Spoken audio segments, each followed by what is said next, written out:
Awesome. I joined a ska band when I was 15. Of course you So did. I played trumpet in a ska band. It was called Dinosaur Roar. It's pretty cool band name. Yeah. And we played like 3 shows, and it's not good. Like then I was like, I want to sing, and I was like, can I sing maybe backup vocals or harmonies? And they were like, no, we already have our singer. I was like, okay, I guess I'll just keep playing trumpet. Hey everyone, my name is Lauren Babic, and you are listening to the Chronicles of Podcast with Tom and Jamie.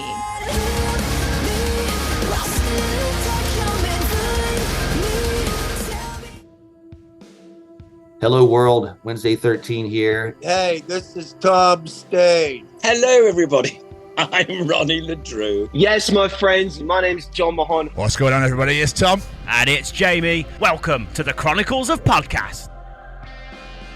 Ladies and gentlemen, days and thems, this week we are joined by an incredible singer who you may have seen covering your favourite songs from Last Resort to Pink Pony Club. So if you're sat there thinking, I'm bored, then sit with us as we bring you Sanctuary, as you breathe us in, and we bring you the Chronicles of Lauren Babic. I'm so sorry. I love that so much. Yes. I love it. That is the most creative anyone's ever been with any intro, so Yes! Really? Wow. That's going on the CV. love it. Perfect. Before we get really into the juicy parts, Lauren, how's your Wednesday been? It's as good as a Wednesday can be, which is I've had my caffeine and we're ready to go. Like, that's it. Perfect. Nice. Ease you into the day a little bit here. Yeah. I love it. So, Lauren, how we like to start these things is we like to take things right back to the early days. Young little Miss Babic, you could say. What did you want to be when you were growing up? Has it always been music for you, or was it something completely different, like chef? I don't know. I think secretly I always wanted to be a musician because I started in like music lessons when I was like as young as 2 years old. Wow. But my parents were very like academic focused. I can't like both my parents are teachers, now retired. So they were always like, you have to go to school and you have to get like a real people job. So I was like, okay, I guess I'll be a teacher. Cause I'm also, it's definitely a vocation of mine. Like I'm good at teaching and I love sharing knowledge with people. So I actually went to university and I have a teaching degree as well. So I have those things. So I went through university, did my Bachelor of Education as well. But throughout college and all that, I was in bands and I was playing live. So I was kind of, my heart was split into two. So I always wanted to be a musician at my core, but I felt very pressured to do more traditional career things during all that. So there's a lot of proving grounds as I was growing up. Wow. I mean, Yeah. where did the initial road into music actually begin then? You said you were starting lessons from 2 years old, but like, how did you know that this is what you actually want to do? Yeah. I think, well, I did piano lessons kind of when I was 5 years old, all the way up till maybe 12. And I hated how rigid it was. I hated how I was playing. I love classical music, but I didn't want to play that. I wanted to make my own. And I quit. I was like, I'm not doing this anymore. And then when I got to high school, I started listening to a lot of like emo bands like Under Oath and My Chemical Romance and The Used. And I think that's really when I latched to sort of heavy music and rock music. And I was like, I want to do that in some way, shape, or form. I didn't know it was going to be vocals. I wasn't singing at that point. So in high school, I was in the school band. I played trumpet. And Awesome. I joined a ska band when I was 15. Of course you So did. I played trumpet in a ska band. It was called Dinosaur Roar. Oh. And it's pretty cool band name. Yeah. And we played like 3 shows and it's not good. Like, kids stuff. And I was like, I want to sing. And I was like, can I sing maybe backup vocals or harmonies? And they were like, no, we already have our singer. And I was like, okay, I guess I'll just keep playing trumpet.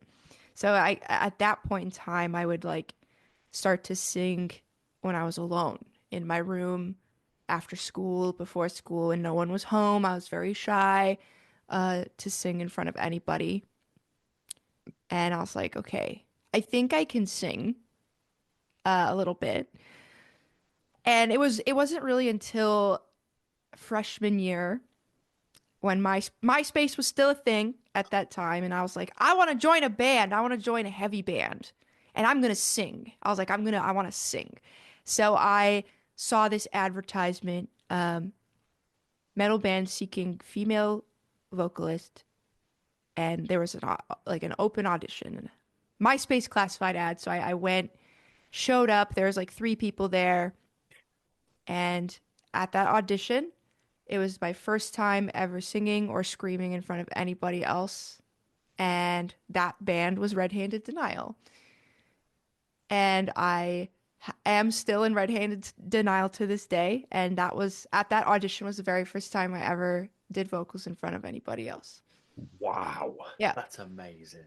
Yeah, it's a pretty cool story. And I was 17, and pretty much me being in Red Handed Denial was me learning how to sing and scream.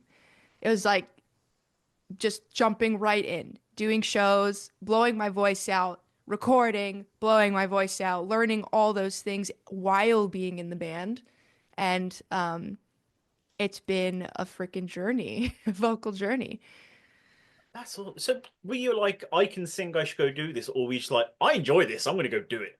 I think a little bit of both. I was like, I want to do this. I want to be in this scene. And I was like, I think I can hold a note or two. And then in like 2008, we recorded our EP called Eyes in Liquid Skies. And it's on Spotify. No one listens to that. It's like very much a Lauren Babic deep cut. But those are the first songs I ever recorded. And I sound like a baby on them. And you could tell like my voice didn't really come into its own yet. So yeah, it was just me learning how to do it while being in that band and playing live. So have you had... Oh, sorry. No, go on. I was going to say, have you had singing lessons, or is this all like self-taught, raw, natural talent? Everything was self-taught, pretty much up until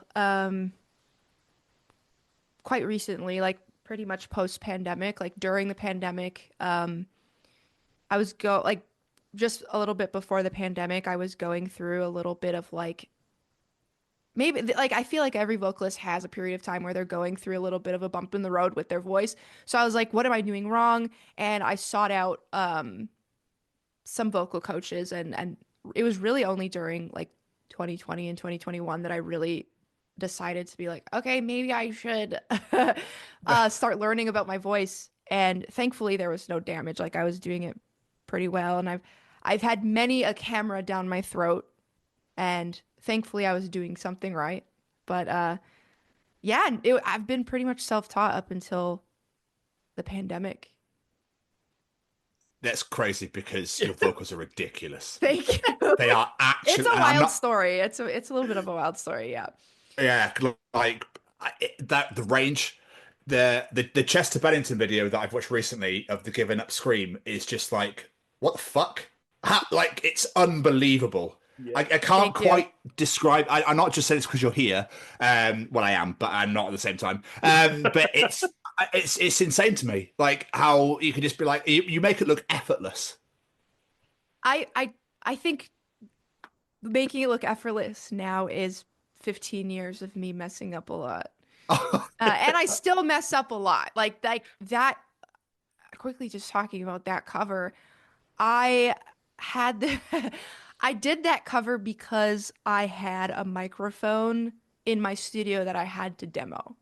So I was like, I have this microphone. What am I going to do to demo this microphone? So I had an instrumental of Giving Up, and I was like, but can I even do this scream? I had never tried it. Like, I don't really hold, like, I don't just like decide like, I'm going to hold this scream for 17, 20 seconds. So when I was like, before I even finished that cover, I was like, I need to make sure I can actually do that. So I think it took me like maybe like 5 tries to just like determine like where to put like the placement. And then the first time I did the whole thing, I it wasn't on camera, and I was like, oh shit. Like I did that and I didn't even get footage of it. So I will say that scream and coming out of that scream to be able to like sing again is very difficult. And I can totally understand how even Chester like live didn't hit it every time. And he had to take the breath halfway through. And it's all about the placement, man. It's not easy. It is very hard. It's funny, like piggybacking on what Tom said, I was doing writing my notes and it literally says screaming, and I couldn't think of any words and just wrote chef's kiss. Because it is you like Tom was just saying, your screaming is absolutely fucking incredible. Like, Thank you. yeah, amazing. So what was it that made you go from I'm enjoying this, like high school band sort of thing, to I want to do this for a living? I want to put my focus into this. I think with anything I do, as soon as I hyperfixate on something, I want to go all in. And I think for a very long time, like through university and through having a teaching job, um, I always wanted to do it full time, but I didn't really I wasn't financially able to do that. And it wasn't really until like I didn't go full time with music until like 2019. And I was doing tours and I was doing records and I was doing YouTube all through like the 2010s. Uh and music was not my full-time job. YouTube was not my full-time job. So I was kind of leading this double life of like a professional teacher life versus like trying to do metal and rock. And I didn't go full time till 2019. And it was like a very scary moment because it's like, oh my God, am I going to be able to pay my rent? Am I going to be able to eat and put food on my own table?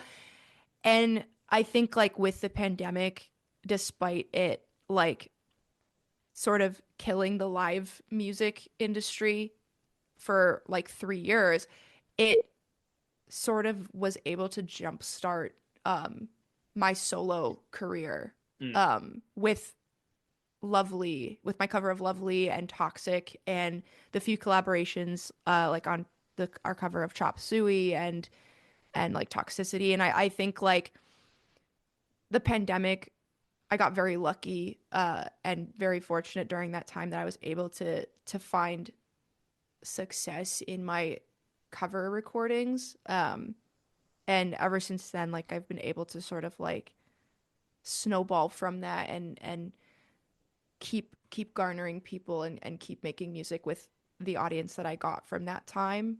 So it was scary. It was very scary to do. But I knew I always wanted to do it. It's just actually doing it took a while. But I bet you wouldn't look back now, eh? Sorry?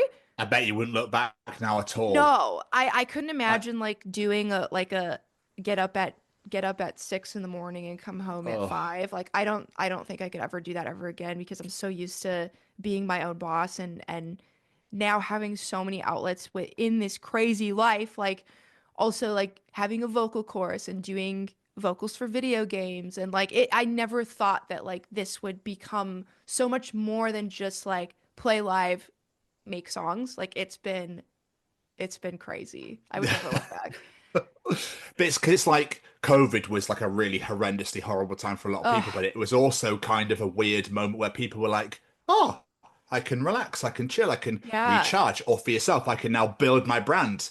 Here I am, sort of thing. Yeah, it was super. I feel like it was so introspective too for a lot of people. Yeah. And for me, it was kind of like an identity crisis, but also I established who I am and I accepted who I was because like in 2020, and I've said this in like other podcasts and interviews, but like during 2020, my band Red Handed Denial had the whole year lined up with tours.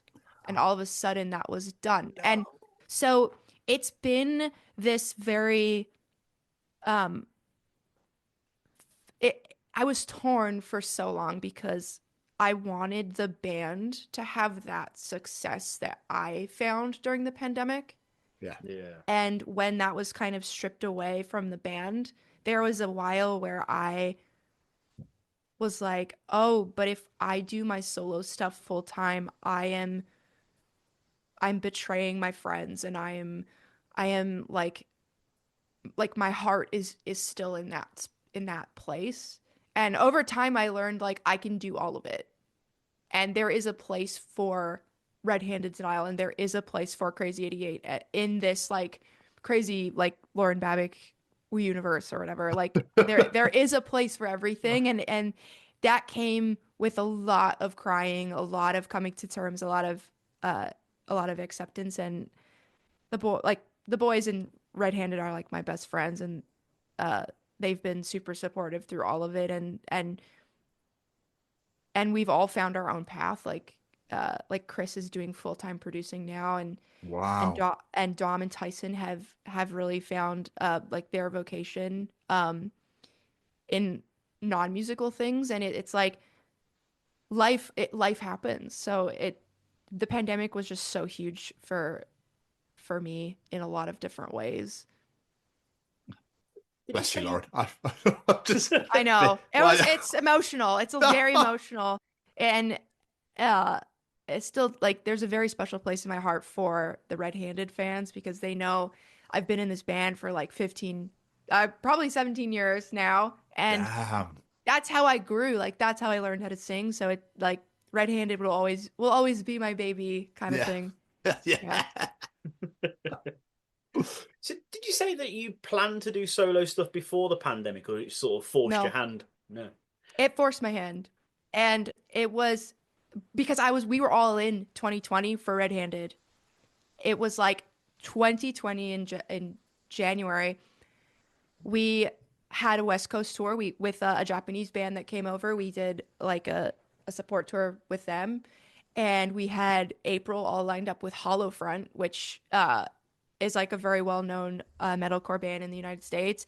And we had tours in like September and October. It was a full year Oh, because we literally signed a 2-album record deal with an indie company, with an indie label. And um 2020 was like our year. It was going to be Red-Handed's year, and then it was just like, nope, you can't have that. So it was wild. It was a very very uh weird pivot that I had to make. And it was a long time of like wishing and wishing things were different. And but sometimes it's just the way the cookie crumbles. Yeah. And I never intended to like go full steam ahead with solo stuff, but it's just how it happened. So here I am.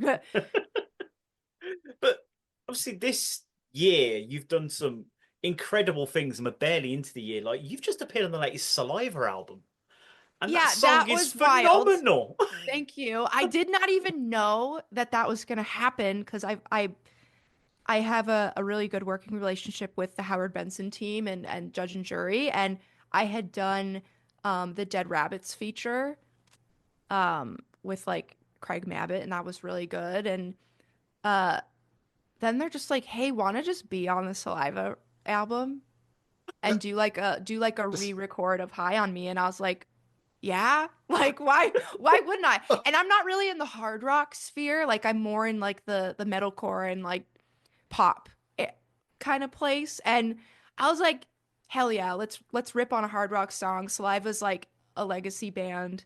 So that was super sick and really unexpected. Not gonna lie, And maybe I feel Bobby's really like, old then.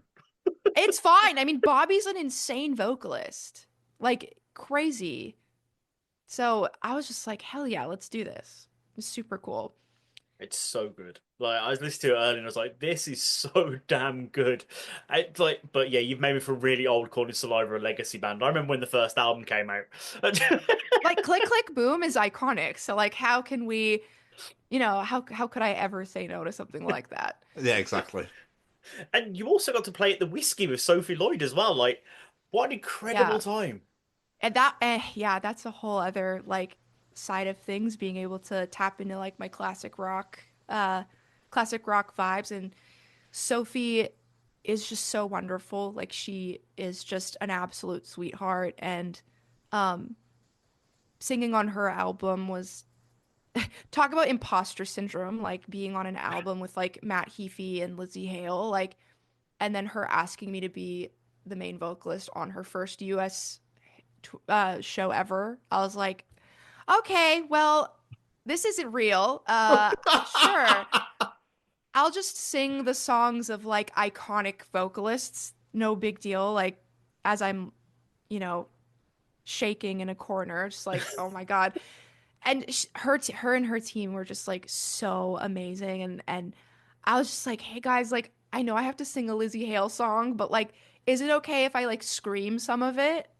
And they're like, yeah, we want you to make it your own. Like, you're not like, you're Lauren Babic. You don't have to like sing exactly like Lizzie Hale. And I was like, okay, I know this is the right fit. And they've done such like a really good job making me feel welcome and part of like that hard rock and classic rock crew. And I was like, this is super cool. So it's been a wild like 2025, and we're only barely out of March, so it's like crazy. It is absolutely crazy. And then like your cover of Pink Pony Club just explodes to like, what was it, over 1 million streams on Spotify now? Like I was going through and I was like, this is like the greatest year ever. It's insane. Like it's so hard to like real like kind of be present and not constantly like, okay, what are we doing next? What are we doing next? Like Yeah. I've kind of taken a little bit of like a moment to like be present and really appreciate like the things that have happened this year, but also just in general, like it's a lot. Like I've done a lot of things, and it's I just every day I'm just like, I'm just happy to be here, and I feel like really fortunate that every day I can wake up and continue to do it. So it's just still quite unbelievable that these things happen. you know, because Pink Pony Club was just like, I called up my longtime buddy Gerard Vachon, and I was like, "Hey, can we like do just like a silly little thing? Because I that song is so fun." And I was like, "Yeah, I'm gonna buy a unicorn onesie and just jam out in the park behind my house." And TikTok really liked it, so it was like, "Okay, cool, that's awesome." So it was fun for me. That's how you came onto my radar because that came up while I was sat there with my 7-year-old daughter and she was like, I scrolled and she was just like, Daddy, what's that? I was like, she's playing Pink Pony Club in a pink unicorn one. She's like, we're watching that. Is there more of it? Like, she absolutely loved it. Like, That's awesome. so I was like, I had to add that to my playlist just for my daughter alone, let alone for myself. So, you know, it's absolutely phenomenal. But what was it? TikTok just loved it, like you said. Like, it was Yeah, mad. and it was crazy because I do this like very silly series called Misplaced Screams, and Yes. I also kind of use that as a platform to like repurpose the covers that I've already done, because there's a lot of people who haven't heard like some of my older stuff. So I was just like, okay, let's just do that where sit in front of a camera all deadpan and then just rip some screams. And I think it's like maybe the shock value, because you don't really know what's going to happen until it happens. And then it's like, oh, well, that's not misplaced at all. It's like it was supposed to be there. But it's kind of been this like weird little series that's happened, but they're fun for me. I just have fun with it. I fully expected. Is it your dog that you were holding? Yeah. Anyone? Yeah, She I she's fully like expect. sleeping on the couch over there. Oh, nice, love. Because obviously, when you started to scream, she wasn't there anymore. So I fully expect the dog just absolutely leap out of your hand. Do you know what Yeah. I mean? But with the entire range that you have, all the screaming, the singing, the pop, the metalcore, everything, how do you look after your vocals? I think I've just learned to like know my voice inside and out and know exactly like when it's time to give it a rest, because that's really important. Like recovery time, just vocally, is super important, and not straining myself or overexerting. And that's something I learned the hard way when I was younger, coming up. Just being able to pace myself, and also like managing burnout as well. Like, because we get caught up in this, like, I gotta post this thing and I gotta do this. But I try and like balance my time with like non-vocal things that will still keep me busy and fulfilled, so that I can keep doing the things that I love.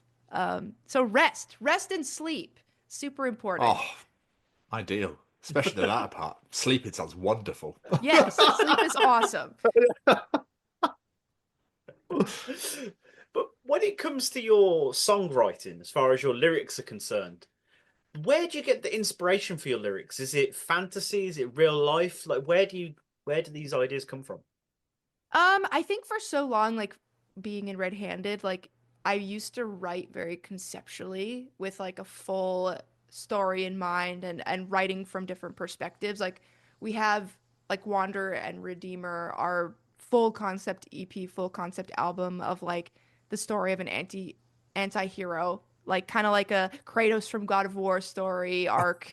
Because I love video games, and I think like there's a lot of stories to be told from like these big video games. So I used to write from those like perspectives, but I think my best work always comes from just like personal experience, personal feelings and emotions, and um over time, like I wanted to be as vulnerable as I could in the songwriting, and I think that's been very fulfilling, and people have really connected to it in a way that I haven't really felt before. So personal experience is always like the most honest. With the solo stuff, obviously not with Red Handed. No, are you writing the music as well, or is this have you got people helping you with that side of it?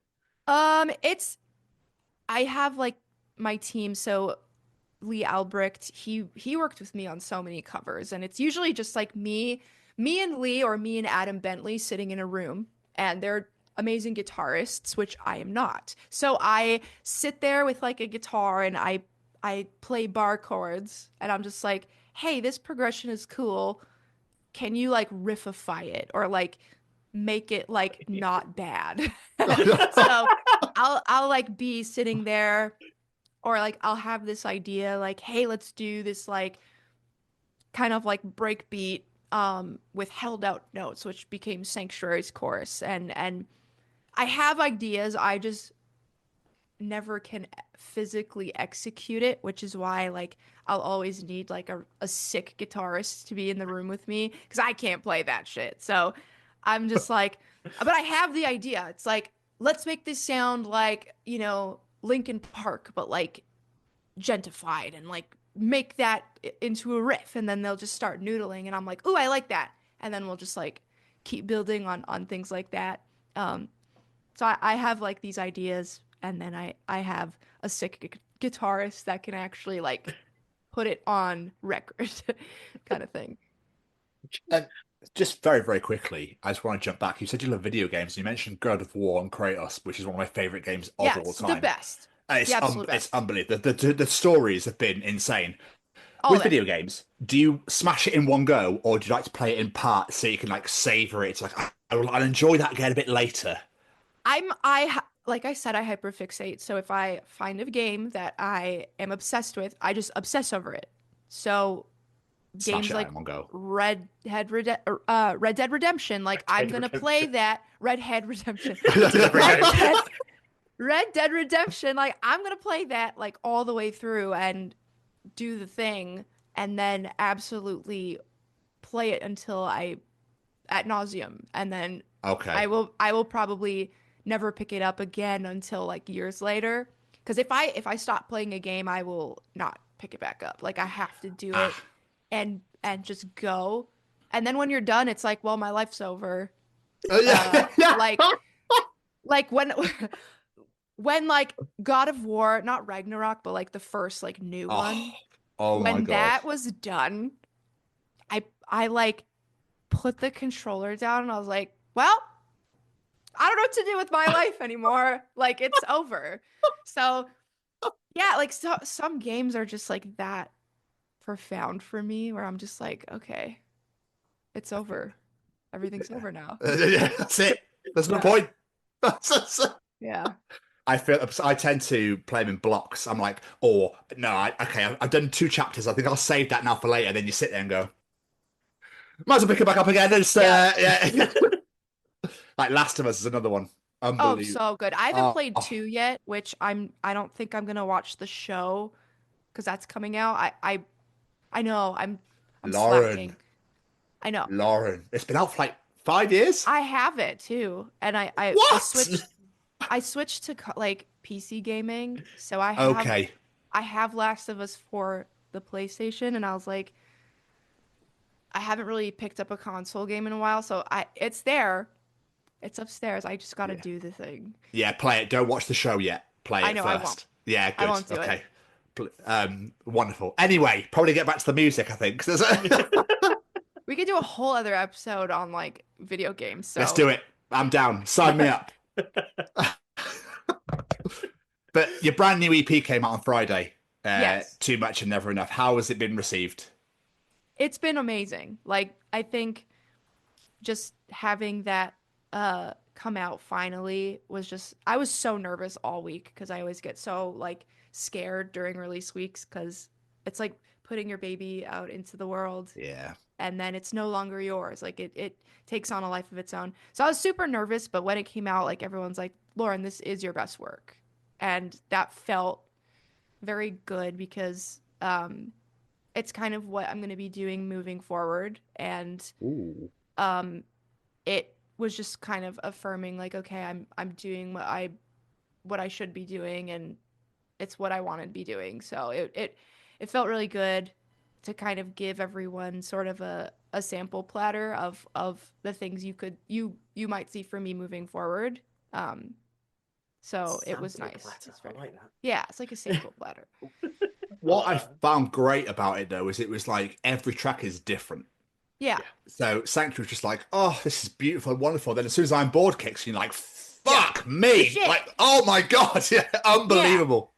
And it's kind of like that's kind of been like the EP is just like a little sort of like example of my whole music career. Like I've done all of it. And it's kind of like I think being able to do so many different genres and different styles but still keep it kind of grounded and focused. It has been sort of the balancing act with this EP. And there have been a few people, it's like, oh, this EP is not focused, it's everywhere. And it's like, well, that's kind of who I am. So like, if you aren't really on board with that, then too bad. Like, you're not going to get an EP of the same song 4 times kind of thing. Like, and that's never really been my vibe. Like, I don't want things to sound the same and be too focused because then I will get bored. Like I think having 4 songs like I'm bored, I would be bored. So keeping it fresh and always keeping people like on their toes is kind of like who I am as a Love that. person and Yeah, as an love that. artist. So yeah. Where do you know how to put a cough in? Because I loved that for some reason, don't know why. And the bleh, I love as well. Like, how do you know where to section these in and go? I'm going to put a cough in. Fuck it, put a cough in. Well, I'm bored. Like, I've never really done a song like that ever, like in any project. So I think with the whole like, you know, reactor period of time we're in right now, like we have all like this React content coming out that like they're all very obsessed with like when's the breakdown? Oh yeah. When is it happening? Oh, it's coming. It's coming. So like I'm bored was kind of like a okay. I see what y'all are doing. So I'm bored is like a very self-aware sort of ignorant song where I'm like, I will pull all the stops out. It's like everything but the kitchen sink. So I was like, we're doing the blat, we're doing the breakdown and then another breakdown but slower. So it's like Yeah. a giant meme. Like I'm bored is a meme. It's not supposed to be serious. Like so I was like, we're putting a cough in. It's everything. So it is the too much of the EP. It is the too much part.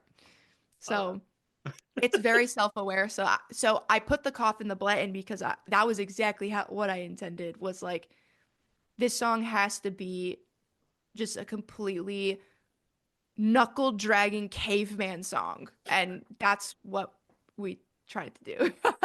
Love it. Yeah.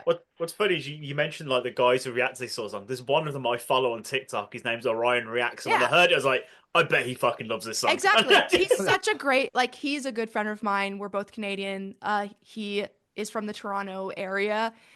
So, I made a video. It's not out yet. It's basically I asked my friends to watch the video, the music video for I'm Bored, and basically do like a negative reaction to it. Okay. So that's not out yet. It's being edited now. So it's like my friends just like kind of playing the gatekeeper of like, this isn't heavy enough. There's not enough Brilliant. blaze in it. I can't like so it's just like complete satire. And there are a couple like reactors that have already done it and posted their version on YouTube, like a Tori Reacts and Old School Nerd. But yeah, Orion is such a good friend and he's created like this wonderful community of people that like I think he's also lifting up so many like independent bands as well, and he's just done such a good job to like put heavy music back in the spotlight. So Yeah. it's almost like I'm Bored was for him, man. Like it was for him. And people who just appreciate heavy music too, like because it's fun. It's supposed to be fun and not serious. Like if you laugh at the cough part, then I've done my job. That's the whole point. I stank face activated for me. Nice. Hell yeah. I was on the bus on the way home from work and I was like, oh, what is this? This is beautiful. Oh, like a gut punch. It was fucking great. Hell But yeah. where does the name Too Much and Never Enough come from? I mean, it's my whole career.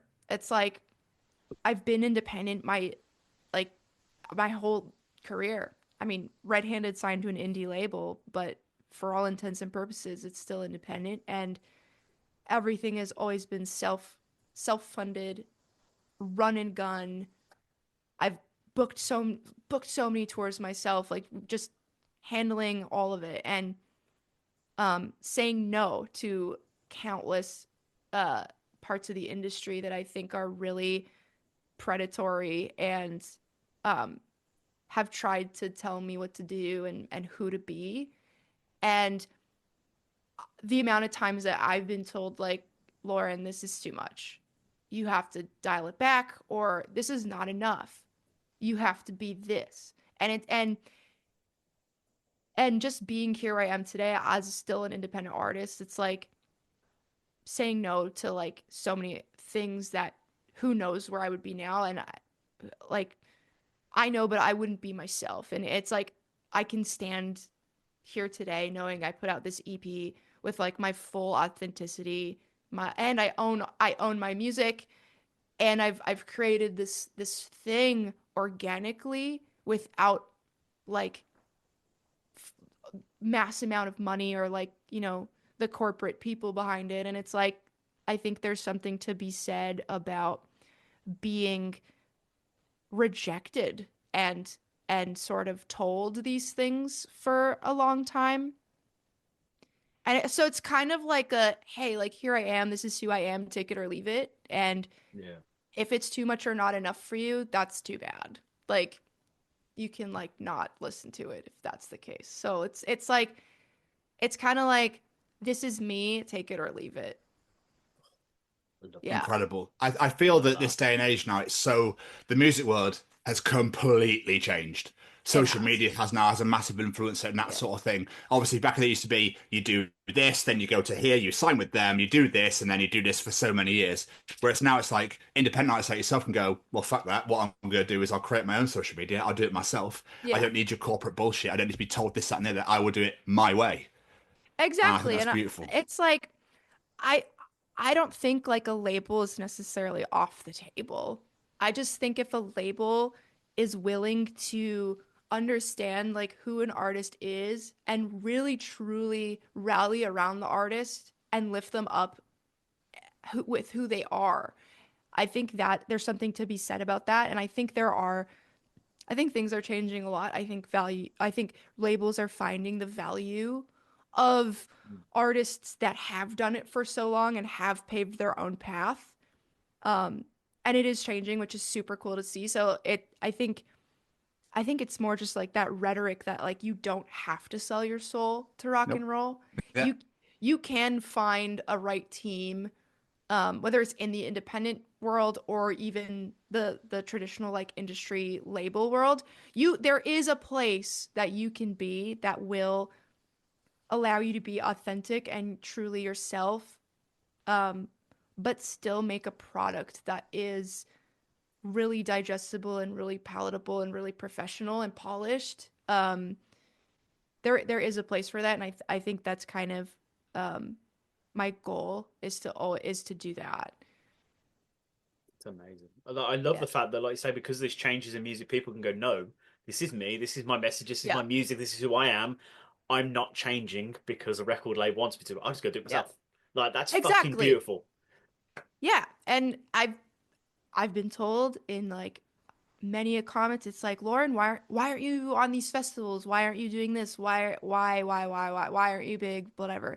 And it's like there are maybe it's just the way it goes, and it's when you're an independent artist, like you have an uphill battle. You immediately have an uphill battle. So it's like life on hard mode, and I won't settle for anything because there are so many times when I could have done that. And sure, maybe I'd play download. Maybe I would be playing like, Rock and Ring or whatever, but at what cost? Yeah. At what cost? And so I wouldn't have it any other way because at the end of the day, the things that I've done are 100% mine, and Amazing. I will never lose sleep over anything. It's like you're in your own video game as the goddess of war. Yes. I mean, fighting your own battles. Love it. Exactly. And I think like there is just like there is a level of satisfaction to know that like everything that I've built has been with just like my friends and my team and the people who I trust and like really, really good people. And I think there's something beautiful about that. Yeah. I'm just looking through some of your videos, the comment section. People fucking love what you do, but also a lot of people think you should have joined Linkin Park. I saw that comment so many Yeah. times. It's crazy, and that whole thing is just so complicated. And Oh no. I as like flattering as that idea is, I think like one thing that I was super disappointed in seeing was how the compliments were like to bring me up, someone had to tear another woman down, and Yeah. I think that's just the girlies are taking over metal. We know that, like we are, which Fuck is yeah. Go on. sick. Finally, like, Love and it. I think Tatiana from Ginger, Courtney from Spirit Box, they've been such an incredible. They've been spearheading this like, hey, we're here and we're here to stay. And but I think like there's still a long way to go with the whole comparing thing and oh, Yeah. but she can do that and like she's better at that. It's like no, like we're together and like that never happens amongst us. Like No. the whole comparison thing and you got to tear down another woman to lift one up. Like I think I was a little disappointed in seeing that, regardless of how controversial the whole Emily thing is. Like that is besides the point. But I don't think any person filling Chester Bennington's shoes would have.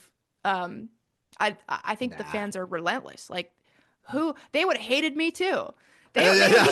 They would have shit on me too if I was the new singer. So like I don't think any person filling that shoe would have had an easy time. No, it's exactly what I said. I was like, no matter who they picked, No. they would have had a hard time. Yeah. Yeah. But So obviously, we mentioned earlier to like your cover songs that you do and stuff like that. What made you want to actually release your own new material as a solo artist in the first place? I mean, like I said before, just like a lot of coming to terms with um where things were going and just the whole pandemic thing and accepting that piece of me. But also doing covers for so long, um everyone's like, "Lauren, why aren't you making your own music?" And I'm just like, "Oh, cuz I don't think like people are going to really care about it. People know me as like the cover person or like whatever." And I realized how many even fans were just like, you need your own songs like right now. So you can come and play the shows and do the tours and do the festivals. And that was a whole separate acceptance piece of like, okay, so I can be like an original artist too. Like there's space for that. And times are times have changed again. Like we can have so many different outlets, and there was just this stigma for so long of like, well, if you did covers, you're like not legitimate or like you're Yeah. not a real musician. And so I Oh, grappled with that, which is why Red Handed like didn't do covers, because it was like, well, if I'm going to be the cover lady, then the band's going to be the real band. And then people are like, well, Lauren, you're doing this full, like, do the thing, do the thing. And now I'm doing the thing. So uh, I am pivoting to original music finally. Not to say I'll never release another cover, but I've kind of found the flow, and I'm just like now I'm just like, yeah, let's do it. I'm like so in it now. how do you even pick what to cover? Like, how do you even pick? Because the covers are so different. And before you answer that question, your cover of Chandelier by Sia, oh my God. Thank you. Like, wow, is all I can say to that. I sent it to my family, my girlfriend. I sent it to as many people as I could send it to. I went, you need to listen to this. I think it's like I will never do anything unless I love it. So Mm. that translates to like, oh, how do you figure out what song to do? It's like I have to love the song and be obsessed with the song because I know I'm gonna do a good job if like I'm in it 100%. And I listen to like now almost primarily like pop music and music from like the 2010s and the 2000s and the 90s. So like there are just there's this whole list of songs that I'm like obsessed with, and Sia is just she has so many incredible songs, and Yeah. um like Britney Spears, like Toxic's one of my favorite pop songs. I think it's one of the best of all time, and it's just like making sure I love it, and that's really it. And I know if I do something like if I feature on something that I didn't it didn't come from my brain, I know that like there's that little extra 5% that would have been there if like I was obsessed with it. Yeah, yeah. So that's kind of how I lead with like my song choices. It's just like I need to be obsessed with it and I need to love it. Because I was talking to my girlfriend's best friend. She is a massive Nine Inch Nails fan. Yeah. And obviously you did the closer cover Yeah. with Halocene. Holocene, yeah. Halocene. I can never say that name. Basically, she just wanted me to tell her that she absolutely loved that song and sent it to me, and I was like, "Holy shit, this is also fucking incredible." But how do you approach collabs with cover songs? Um, it's kind of like if the stars aligned, like Holocene, I've done so many collabs with them because they've made it super easy. Like they kind of have a tight ship over there. Like they have their very well-oiled machine. So the collabs with them have been super easy because they kind of spearhead each project and they just toss stuff my way. Hey, you want to do this? Cool, let's do it. And then any other collab, it's kind of like if the timing is right and I have to make sure I like it, of course. Yeah. And making sure that everyone is feeling good about it and maybe it's a timing thing, and also you have to make sure that you're vibing with the people you work with as well. Like nothing worse than working with like people who don't have your best interests in mind or like want to Yeah. fuck you over or whatever. So um yeah, I guess collabs are kind of like how they like take them as they come, and making sure that everything's kosher and And yeah, that's really it. You mentioned there that you're thoroughly on this solo track now. Does that mean there is an album or more EPs on the way? Oh, I have an album's worth of songs like in the works right now. Like Oh, I yes. had this realization literally last night. Like I've been writing a lot with like a lot of different writers now.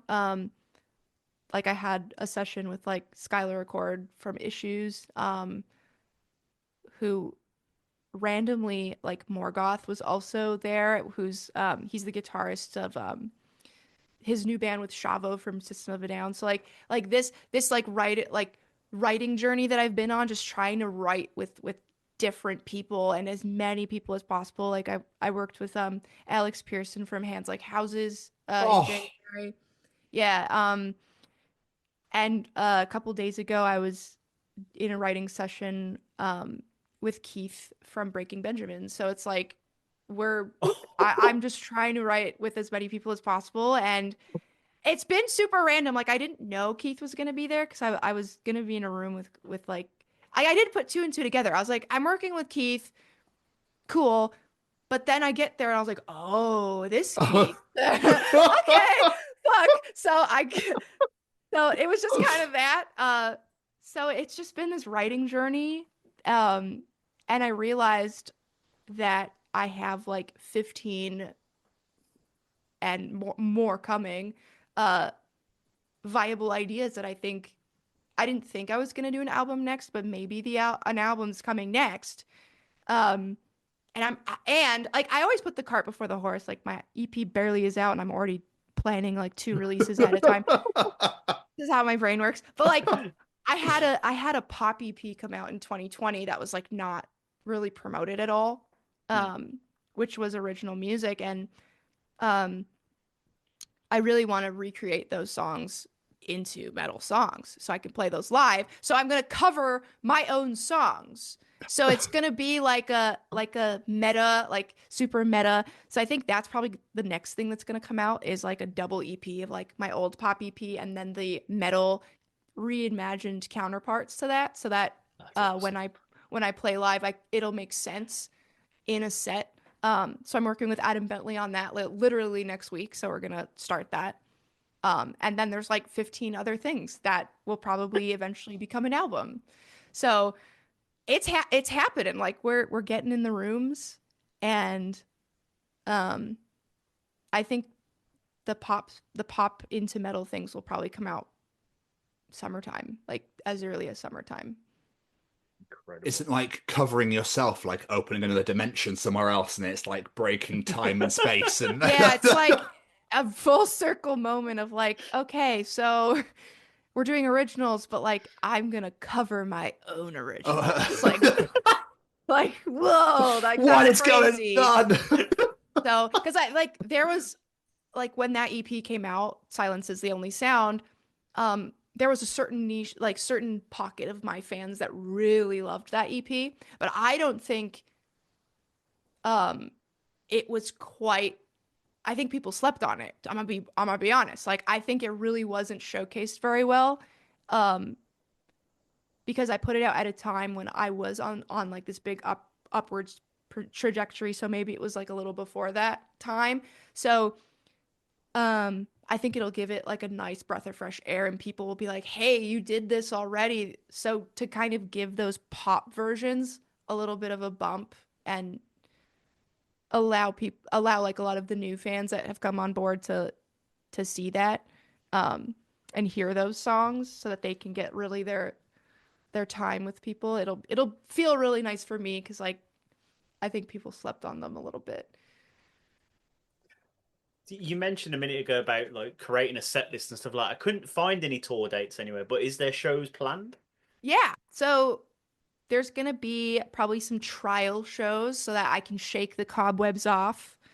Um, I'm hoping some select cities in the fall, in the US, hopefully like September, October, so that I can have that time to like build the live show, build the set, kind of decide like which covers I'm gonna play, which originals I'm gonna play, and find a band or artist to do these shows with, probably do like a little co-headliner or something, and then just be like, hey, these are my first headline shows.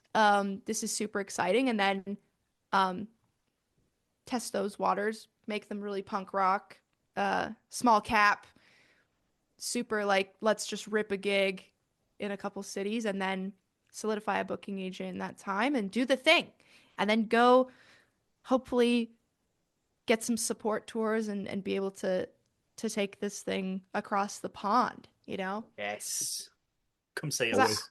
I was over because I was over in the UK like November 2023, but like that was kind of like a super show with Halocene, and I was more like a guest on that tour. It didn't really feel like I wasn't really the one putting it together, and it was kind of like a super show where we were all trading off. So I haven't really had the live shows yet like as a solo artist to be able to be like, this is my show, and like Yeah. I built this show. So I think those 4 tours I did with Halocene were really like really good for me and good practice for this, but they weren't really like a representation of like what I'm looking to do, and it wasn't like my like I built this and this is my set kind of thing. So I'm really excited to like bring that to the live stage finally, and I'm building the in-ear rig like pretty soon, so it's coming together.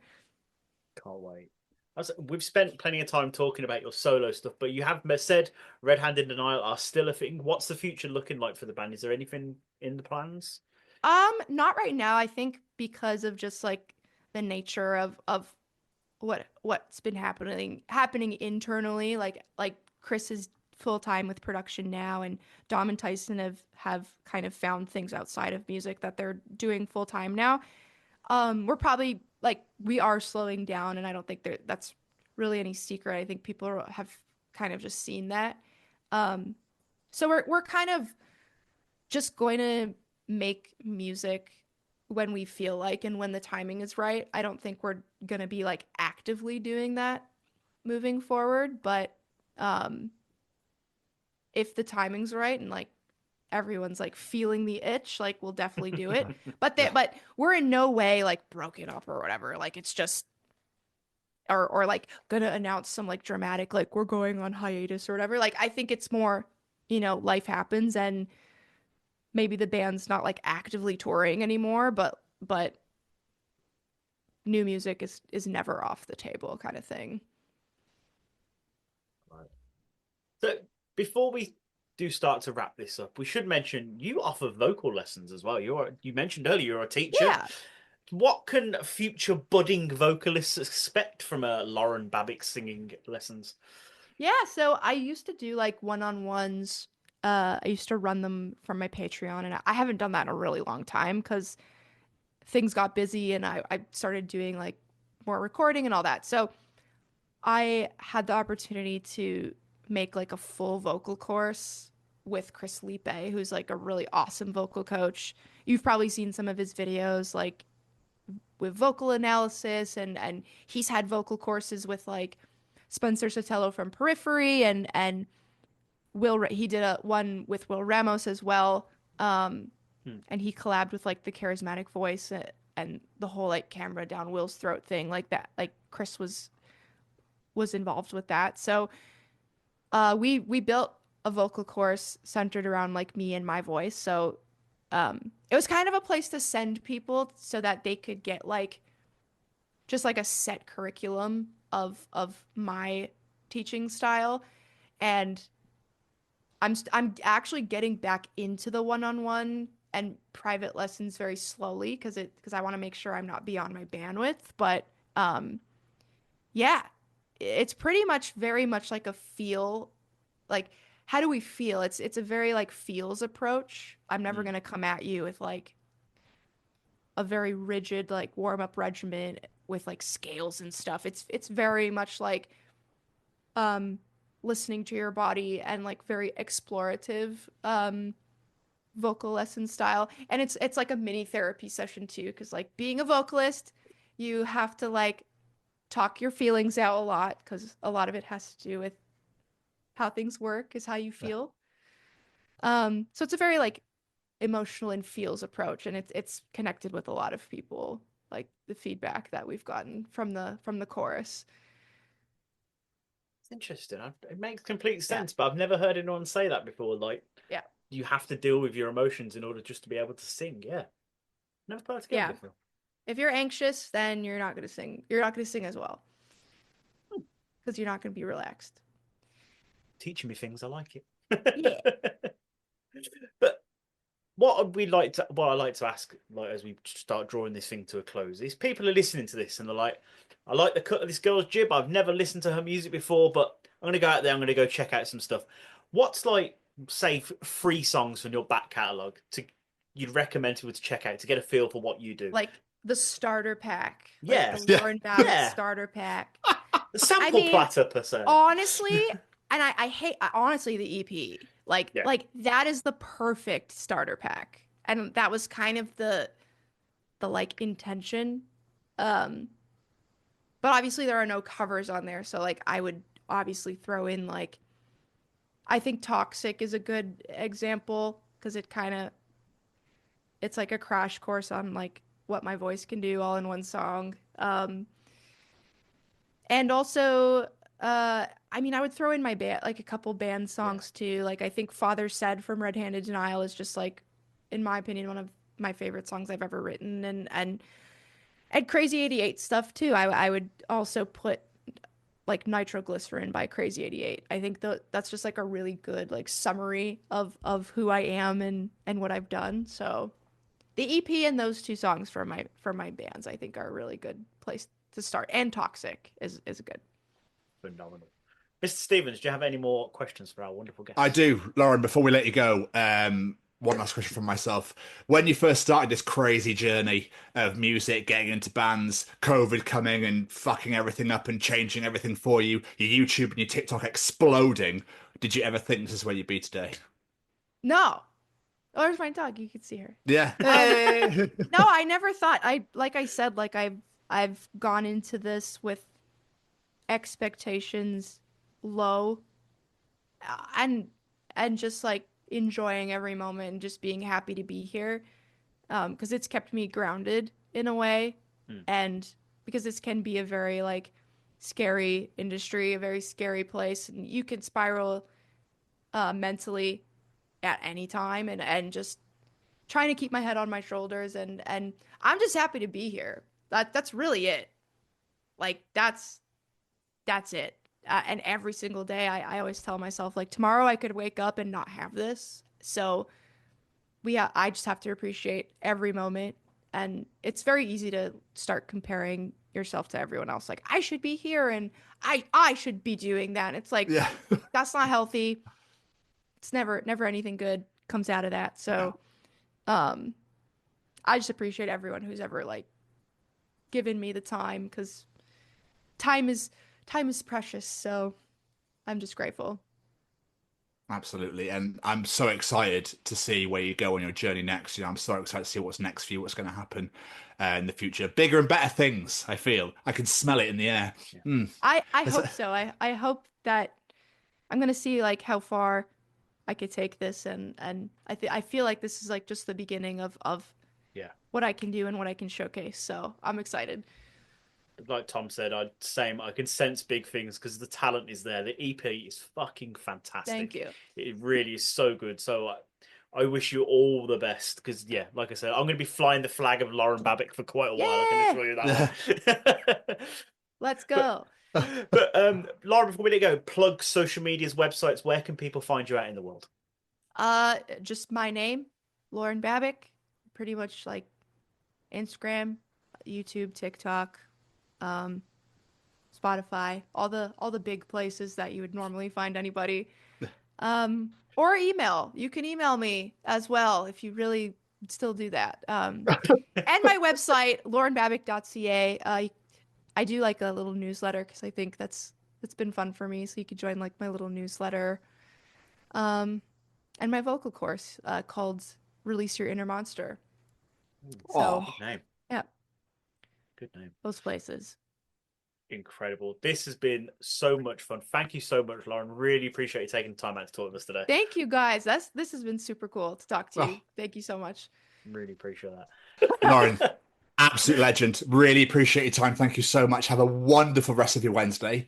Pleasure. Thanks, guys. Take care of yourself. See you later. Thank you so much, Lauren. Bye. Ladies and gents, can we just please all just join in? Like, absolutely unreal. I just make sure that you were recording then, but for a second I don't want to start chatting and do you know what I mean? It's me here, like, just clapping away to myself.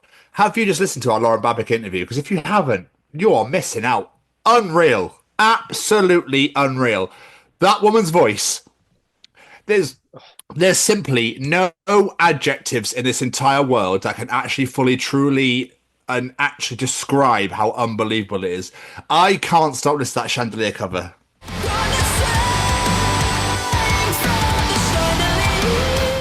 Really? Simple as I just cannot stop. It's that EP is just incredible. Like, Unreal. yeah. Unreal. Just listen to I'm Bored and be like, that's fucking range if ever I've heard it. Because yeah. Dude, can we just talk about this? Why have you got another Kermit shirt? Because it's Kermit the Frog. Basically, I went into Primark to look for something else, and then I saw this, and I was like, "There's no way in hell I'm leaving this shop without that T-shirt." So I had to buy it. Okay. Do you watch the Muppets regularly, or is it? No, I just really like Kermit. I just think he's great. Welcome to Story Time with Tom. We've got a whole big story. Welcome to the 160th edition of the Chronicles podcast as well. Hello, everyone. Welcome. But come in for story time. Come and sit down. Form a nice semicircle and listen to Daddy Stevens tell you a little story. Okay? So, you know how people at festive holidays always like to do the most randomest, weirdest shit with food or with whatever because they think it's a really good idea, like Marmite fucking shower gel, and now we've had fucking Brussels sprout cheese. Well, Jamie Westwood, Domino's, as a one-off, have made the garlic and herb Easter egg. What? Really? Yes. You've heard that correct. I was waiting for a punchline. I thought this was a joke. No, generally not. Ew. Some fans were convinced it was an April Fool's joke. Domino's have released the crazy garlic and herb Easter egg, and fans have been split down the middle. In a post on social media, the pizza chain announced the egg. The post said, "Available now, the garlic and herb Easter egg. This is one for the super fans." They then add a link to the website which allows fans a chance to win the egg. There's only one. Okay? Okay. Domino's ambassador for extraordinary flavours said, Easter is the perfect time to treat yourself, and we wanted to bring a fun, flavoured packed twist to traditional chocolate egg. This Easter egg is for the garlic and herb dip fans who want to mix things up this year. Why hunt for chocolate when you could crack open the ultimate Easter treat? Those looking to get their hands on the anything but ordinary treat will also be able to do so in time for Easter by heading to dominoseasteregg.com between Friday the 4th and Monday the 14th of April. You've only got till Monday, everybody. But you'll have to be quick because they won't be around for long. Fans have been left utterly perplexed by the announcement. One person called out Nazi X. It's not April the 1st anymore, guys. And then I said, did someone hit their head on something? Someone else on Instagram commented, this isn't real. However, some people are on board with the bizarre product. One person commented, well, I guess I'm a fan of Easter eggs now. Another simply said, I need it. Meanwhile, someone else wrote, this looks disgusting. Yes, of course I entered. Why wouldn't I? The Easter egg is not the first garlic and herb based product that Domino's have launched. Back in December, there is a garlic and herb stuffing ahead of Christmas. Now, that sounds fucking delicious. That does sound good. That sounds wonderful. Yeah. Similar to the Easter egg, fans would have to enter a competition for a chance to win one of the coveted 50 bags of stuffing. Now, what the fuck? Why? Just why? I love Domino's garlic and herb dip. I'm not objecting to that, but a chocolate? It's not chocolate, is it? It's just a garlic and herb egg. Well, it's not a chocolate egg. There's no chocolate involved. How it's just a garlic and herb egg. I don't fucking know. I want to know the science, goddammit. Cheese, jizz, I don't fucking know. It's white. It's odd, man. Like, I don't know. And people need to chill the fuck out. Why are we having these novelty ideas now? Stop it. At least it's only one and it's a novelty competition. If they'd actually released them, I'd be more concerned. I reckon they'd lose a lot of money. Probably, yeah. Yeah. Yeah, I think 100%. it just Yeah. needs to calm the fuck down. Oh, no. No. I don't know who comes up with these fucking stupid ideas, but just you know, it's like Oreo Coke. Leave it the fuck alone. Those two things are just separate. No one needs biscuit Coca-Cola. Weird. That was weird. That was weird. But I'm you're one of surprised those at people who are going, if it was available, I would have bought it. that. I can't even deny that. I love me a gimmick. I can't deny it. I'm target audience for these people. I know if I saw it in a shop and it was like a quid, I'd be like, let's find out. It's like making cheese advent calendars. No, don't do no. that. You have to refrigerate it. There's no room for a fucking advent calendar in your fridge. That's a good point, really. You have to move every fucking shelf.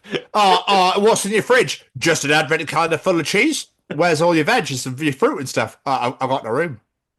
It's a big fuck off block. It just fucking filled the whole thing up. I couldn't get anything in there. Like, I like the idea of like Hot Wheels. You know, I like that. That's a nice novelty idea. You don't have to eat them. You just get Hot Wheels every day. Perfect. Wonderful.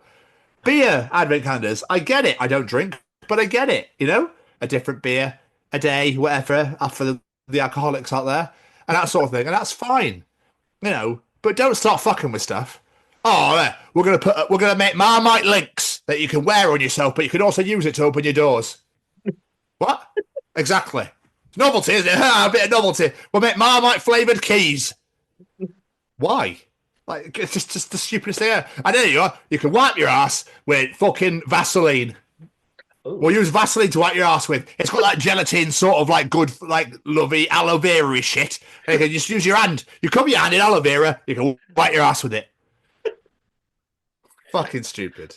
That just sounds messy and horrible. But I also panicked. I couldn't think of anything really funny, and the first thing I saw was my Vaseline for my head. I literally looked right at it. I was like, "That'll do." as long as you don't plan on going to wipe your ass with it after this. No, We're all it's just for We're all me head. good. Just for me head after Just a for your shower. head, okay. Yeah, I don't get it. Like, I can't.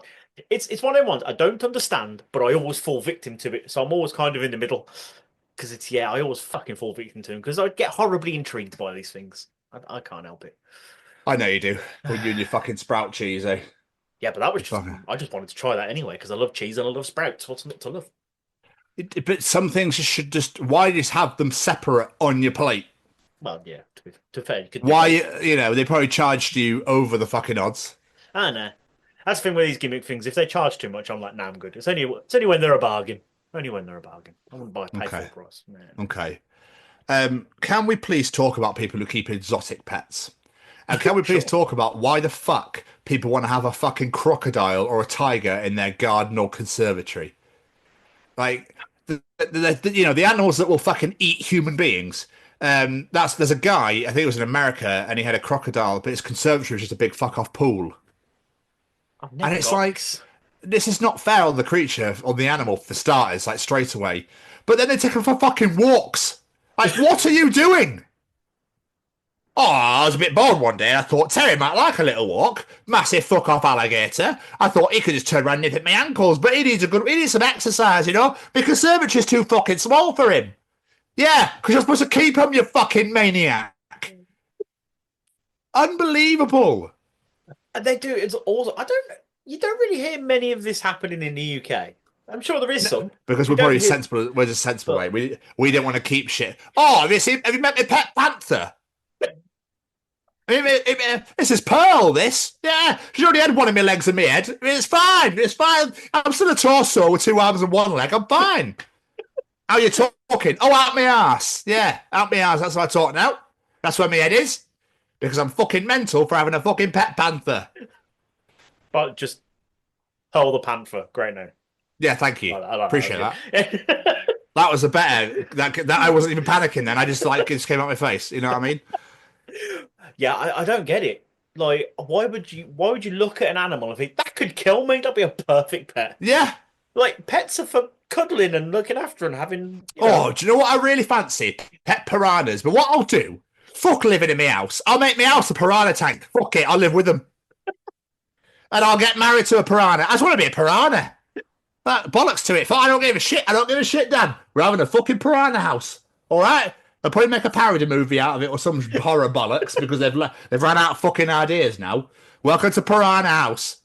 You know, and I'm like possessed by piranhas. They, for some reason, don't eat me because I've possessed them all, and they're all like under my control. But they for some reason can then just float in the middle of the air for some. There's no water, but they can just float in the air. They're like the turtles at fucking Mario Kart that swing around the car. That's how they just swing around me. That's basically the movie. These piranhas just fucking swing around me as I walk around. If you hit me, you get eaten by one. You can't touch me. I'm invincible. Covered in fucking piranhas, me. Coming to an Indiegogo near you. Because we've given someone a fucking idea. It sounds like a really shit Resident Evil villain.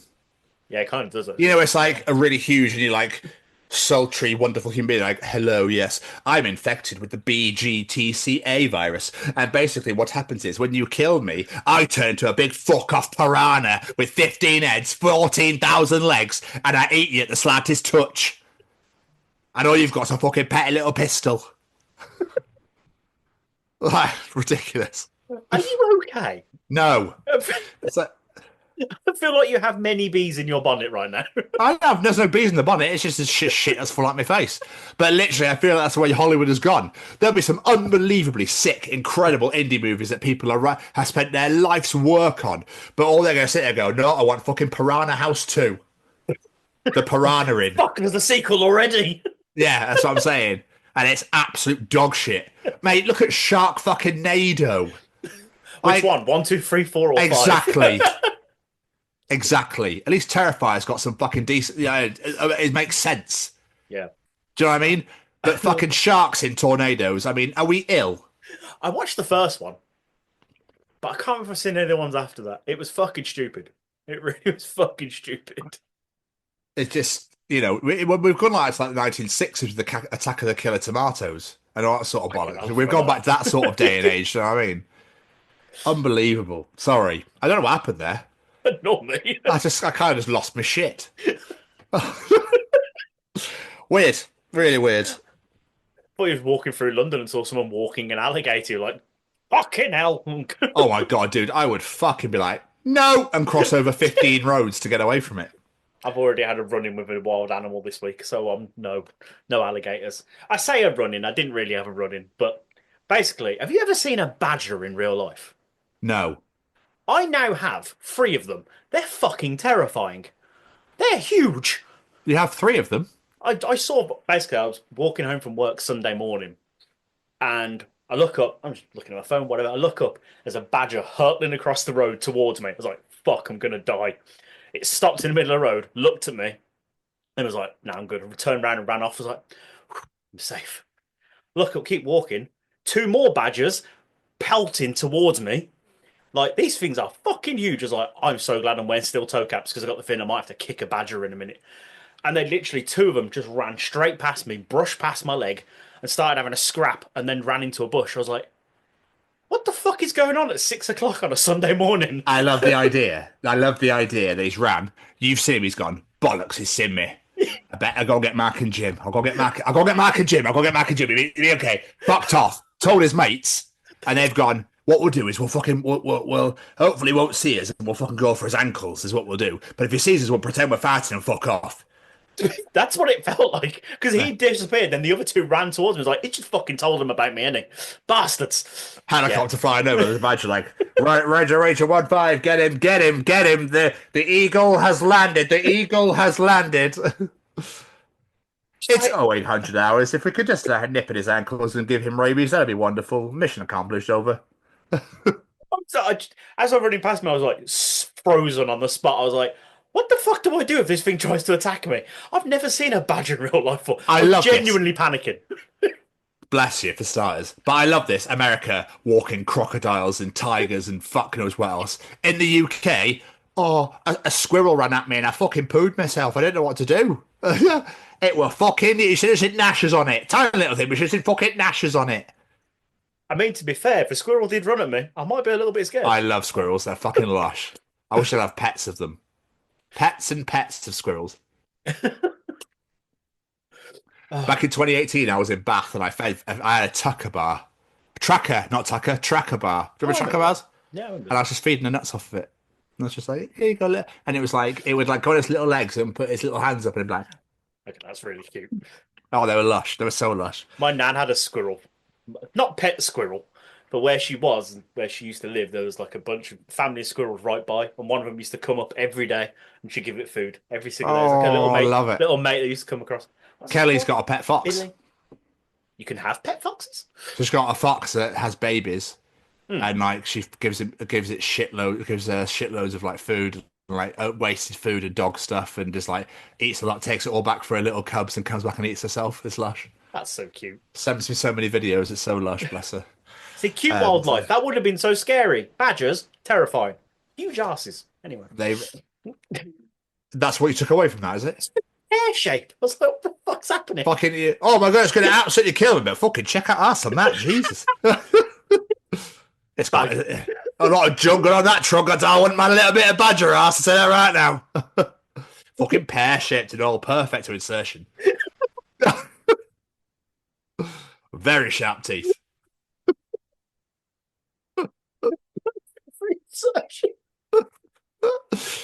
Oh. Oh. Shall we? Yeah.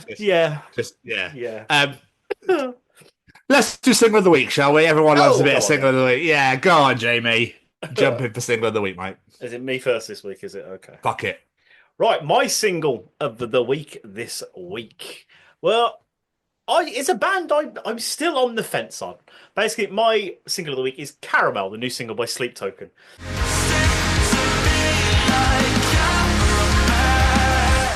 Because it came up, I was like, let's give it a listen. Because I'm still on the fence by Sleep Token, like I said. I'm trying to decide if I like them. I don't know what it is. I can't seem to make a decision if I like them or not. Fucking amazing. But go on. But yeah, and this song is fucking superb. Like, it's so damn good. I listened to it once, and then I had it in my head for the rest of the day. I was just walking around going, just stick to me. I did it all fucking day. But then I was like reading more into the song and what it's about and stuff like that, and how it's a message to the fans being like, stop trying to find out who we are. Stop telling people who we are. We want to live in anonymity. Please fucking stop. And the message is so powerful behind it, and it's took off. Like, you sent me that thing yesterday that they've now hit over 7 million streams on Spotify since this song came out. Monthly streams. Yeah, monthly is the key word here. Yeah, like, that's fucking insane. Like, this song just seems to have hit something, and my god, and past all of that, like I said, it's just an incredible song. Really, really like it. So yeah. So again, I'm with you. So this was going to be mine, and then you sent me. I was like, bollocks. So I had to go searching for some more, but thanks to you, I found mine, which is fucking amazing. We'll get to that in a minute. But I didn't get them either. So when Back to Eden came out, Take Back to Eden came out, and I was in Wales at the time, and I listened to it, and I was like, I don't get it. It's all right, but I don't get it. I don't know what it was. I think because Beth sent me Do You Wish That You Loved Me, which is off that album. But she sent it to me like a year or so later. I think I was back in Chapman at this point, and it just went, and I was like, ooh. So I listened to the album again, and I was like, yeah, amazing. It was weird. I don't understand what it is, but the album's fucking excellent. Yeah, I don't know what it is. Like, I literally put them on Spotify and just shuffled their entire back catalogue. And when it finished, I was like, did I like that? Was that good or was that not for me? I genuinely could not decide. Like, it's really weird. I think it's because they're so different. It's like my brain's just going, I don't know. But that song is fucking great. So everyone go check out Caramel by Sleep Token. And by the way, and if you are one of these people that are trying to give out their information and their details, fuck you. Well, like, just stop why doing would you do that? Just stop doing it. Because people on the internet, I want to be popular and viral for no fucking reason. So I want to ruin other people's lives. People on the internet. Like, yeah, I made a new song there. Anyway, thank you. Make sure you go and check them out at Download as well. Download Festival on the Saturday, the 14th of June. They are headlining and they fucking deserve it. Before why is it not Maiden or Metallica? I still live in the 1980s. Because people move the fuck on. It's about fucking time. It is about time. And I love Maiden and Metallica, but it's about fucking time. Also, My girlfriend is fucking amazing because Kelly has bought me a day ticket for Friday at Download to go see Green Day. And I'm just a bit like, amazing. holy motherfucking shit, I'm going to go see Rise Against. I'm so excited. I'm so fucking excited. But Rise Against are not my single of the week, although their new single Prize Fighter is out. I loved Nod, but this new single I was a bit like, I don't know. I love Rise Against. They're one of my favourite bands ever. And I just Nod, I was like, yeah, they're back. This is great. Fucking love it. And then Prize Fighter, I was like, do I like this? It's weird. Anyway, my single of the week is the brand new single from Hot Milk, which is Swallow This. Holy shit.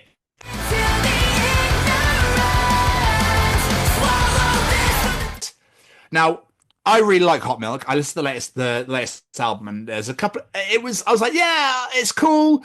Breathing Underwater is one of my favorite songs ever. But these two new singles that have come out recently, but Swallow This is just catchy as shit and absolutely wonderful. They are also headlining 2,000 Trees on the Wednesday night. So if you need to get down for a little bit of Hot Milk action, I'm very, very excited to see them because we missed them last year when they played. So I'm definitely going to be checking them out this year. So make sure you go and check them out. But Swallow This is out on their brand new album, Corporation POP, out June 27th. But yeah, go and check out Swallow This by Hot Milk. They are fucking excellent for anyone that's not listened to them. See, I'd heard of Hot Milk, and I remember hearing one of their old songs going, I need to listen to more of these. And then me being me, I never listened to them again. So when you sent me that, obviously, hands up, I forgot to listen to it in advance, but I had a quick listen before we went on. Fuck, that song's good. Like, I really need to listen to Hot Milk because they are right up my alley. Just listen to Breathing Underwater, which is their number one song on their discography right now on Spotify, and that will set you for life. I shall have a listen. So catchy. I love catchy choruses and then really heavy like verses. Love it. Yeah, absolutely love it. But no, songs this week. We love it. We absolutely love. And I'm also going to call my girlfriend Kelly out, who said that Sleep Token is for depressed people. So she doesn't like sad stuff, but she always goes, Jamie's music taste is so much better than yours. Thanks. Thank you so fucking much. You Kelly? Yeah, enjoy that one. You know my music taste from the singles of the week. Because Wednesday 13, who else have you had? Oh, that's true. Yeah. Billy Idol, that sort of thing, Yeah, but she loves like Lord of the Lost and Shinedown and stuff like that. So, and Creeper, which is just not really my. I do Shinedown decent. I couldn't get into Creeper. I don't get them myself. It's not my thing. Like they're amazing for what they've done. Looking forward to seeing Bloodstock, all that sort of good stuff. Just not my thing at all. So anyway, let's bring the boy in. It's time for Callum's Treachings. Hello, this week's Treachings come from the set of my own podcast, That Gym Couple Podcast, that I host with my partner Lucy, where we discuss all things gyms, fitness, gym anxiety, and a bunch of other stuff in between. If you do have the opportunity to come and check us out at That Gym Couple Podcast on Spotify and YouTube, we'd very much appreciate it. Ladies and gents, Callum is back once again to treat the world, the nation, the universe, anyone who really fucking listens to this, I suppose. Jamie. Yes, sir. What is Callum treating us this week? Every time a celebrity signs an autograph, in doing so, they devalue the autograph itself. Huh? It's because they do, the more they do, the more less and less valuable it gets because there's more of them. It's my assumption. It's my assumption. Yeah, because the more there are of things, the less value they are. That's why you get like 1 of 15 limited editions. So, yeah, I guess that's what he means. That's become more of a thing now, isn't it? Because I watched, there's a load of these unpacking cards, like Jason Page just loads them for the Pokemon stuff. All these unpacking of cards now. And I remember watching one with The Miz. Was this Royal Rumble weekend? And he did a unveiling. This is me unveiling. He was doing the unveiling, and then he was like, oh my God. And he had a 1 in 10 signed card of The Rock. Fucking hell. And he like everyone, and then so basically he wouldn't tell people what it was, who it was, whatever. And he was like, if anybody can guess who this is, I'll give it to you. That's amazing. And it was a shiny and everything. Like it was 1 in 10 as well. 1 in 10 signed by the vinyl boss. Yeah, that's awesome. I never got into the collecting card shit, but neither did I. I got into Pokemon when I was like 11. but it certainly dwindled. It dwindled off quite a bit after. But it's one of those where I was like, I kind of wish I did get into it because I'd be a millionaire now. Oh, yeah, Fuck's sake.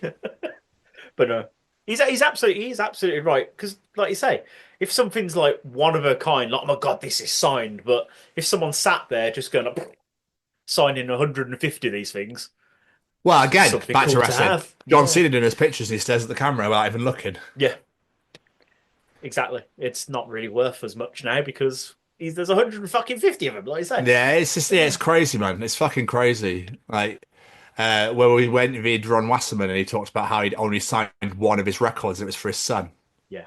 See, that's cool because that then, obviously, his son's not going to sell that, but that makes that fucking worth something. That's not going to get devalued, like you say. That's awesome. Yeah, interesting. I never really thought about it, to be honest. So it's like, oh, fuck. What I don't like, though, is people who go and find people at airports or whatever and then get them to sign loads of shit. You know, when Rey Mysterio kicked off about it and he was like, nah. Like, why should I? Because they go and sell it on fucking eBay and all that. But and people go, what a twat. Unbelievable. What an absolute bellend he was. He was so rude. No, he's not being rude. You're being a harassing piece of shit. Like, he's trying to travel. This is not a meet and greet or a signing. Leave him the fuck alone. Exactly. Like, oh. Yeah. It's almost good for the Lucha Libre wrestlers all the way on the masks all the time because they walk around. No one knows the fuck they are. Unless you're looking for tattoos or whatever, but... I bet there's people that do that. Yeah, probably. But I bet there's people like that, yeah. Fucking binoculars out. I found him! I found Jalistico! He's over here! Like, fucking dick. Anyway, let's move on. Jamie, what else is Callum teaching us this week? At classic car shows in the future, people will just be walking around going, oh, cool, a Peugeot 206.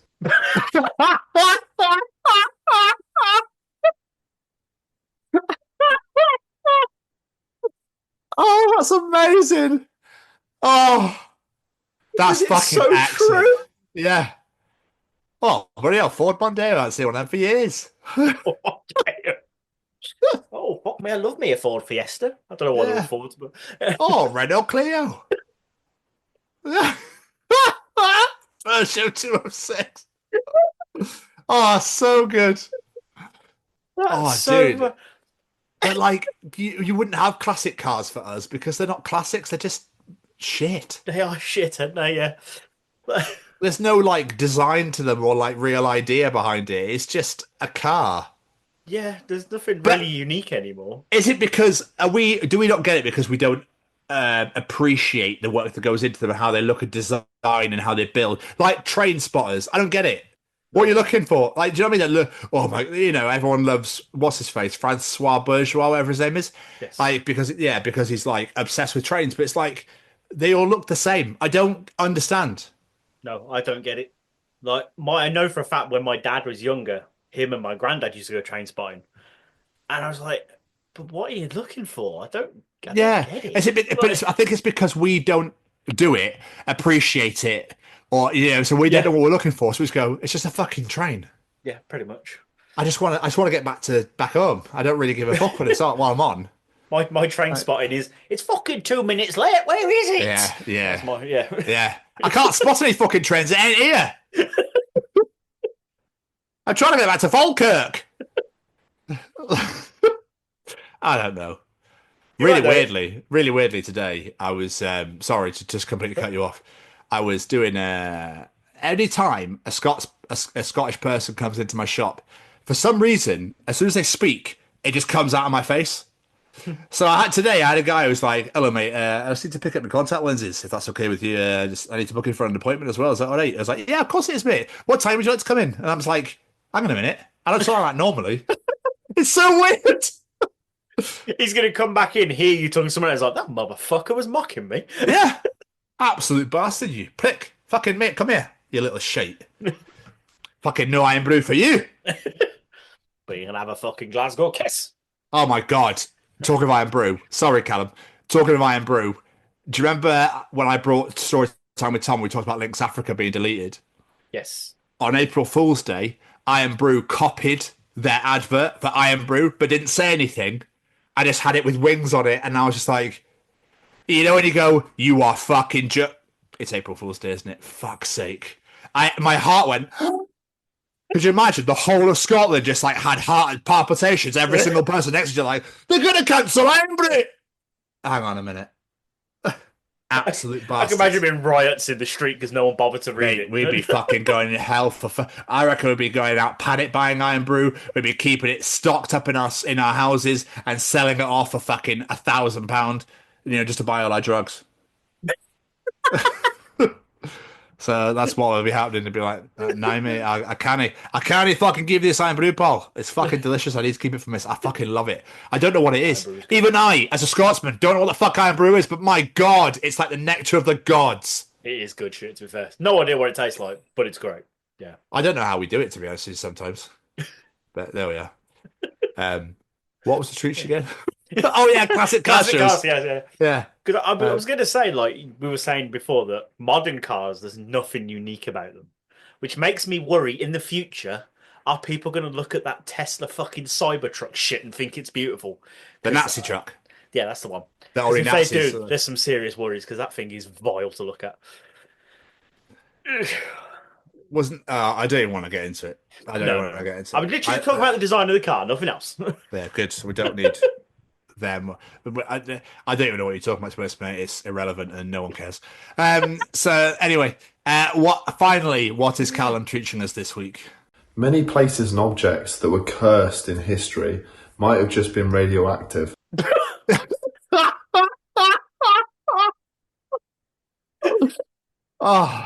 Imagine Dragons got everywhere. But this is a really good point. It's cursed with the Black Sea of Jane Winterson. She has been there for thousands of years.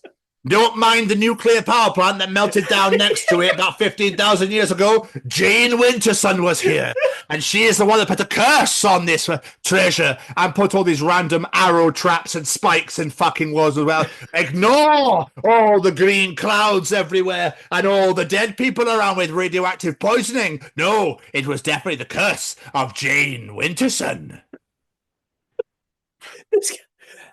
When you've looked back at all these like fables and stories, so many of them must have been so easily explained with modern technology and actually just thinking about it properly. But then people wouldn't have imaginations and enjoy life and be like, oh, I would love to break the curse of Chernobyl. So I mean, that sort of thing. That's what it is. It's cursed. Fuck's sake. But that is a really good fucking point. That is a really good point. I'm thinking, yeah, if Chernobyl had happened like hundreds of years ago, it would be a case of like, oh, you can't go to that village. It's cursed by the dead. Zombies walk around there, and it's haunted by the ghost of Davy Jones. Because for some reason, all ghosts are Joneses. I don't know why, and they also have Y's after their first name every single time. Johnny Jones, Davy Jones, Stevie Jones, all of them fucking ghosts if you have a Y at the end of your first name and your surname is Jones. True, though. It is very true. Yeah. What a weird world. Davy Blackheart Jones. Oh, they're the best ones to get a nickname as well, yeah? Yeah, exactly. Bluebeard, Blackheart, Red Lips. Who knows? I don't know. Fucking Green Ears, like McGee. He is the ghost here who hears everything with his big, fat, fucking green giant ears. But he makes sweet corn a lot as well, which is kind of weird, but still.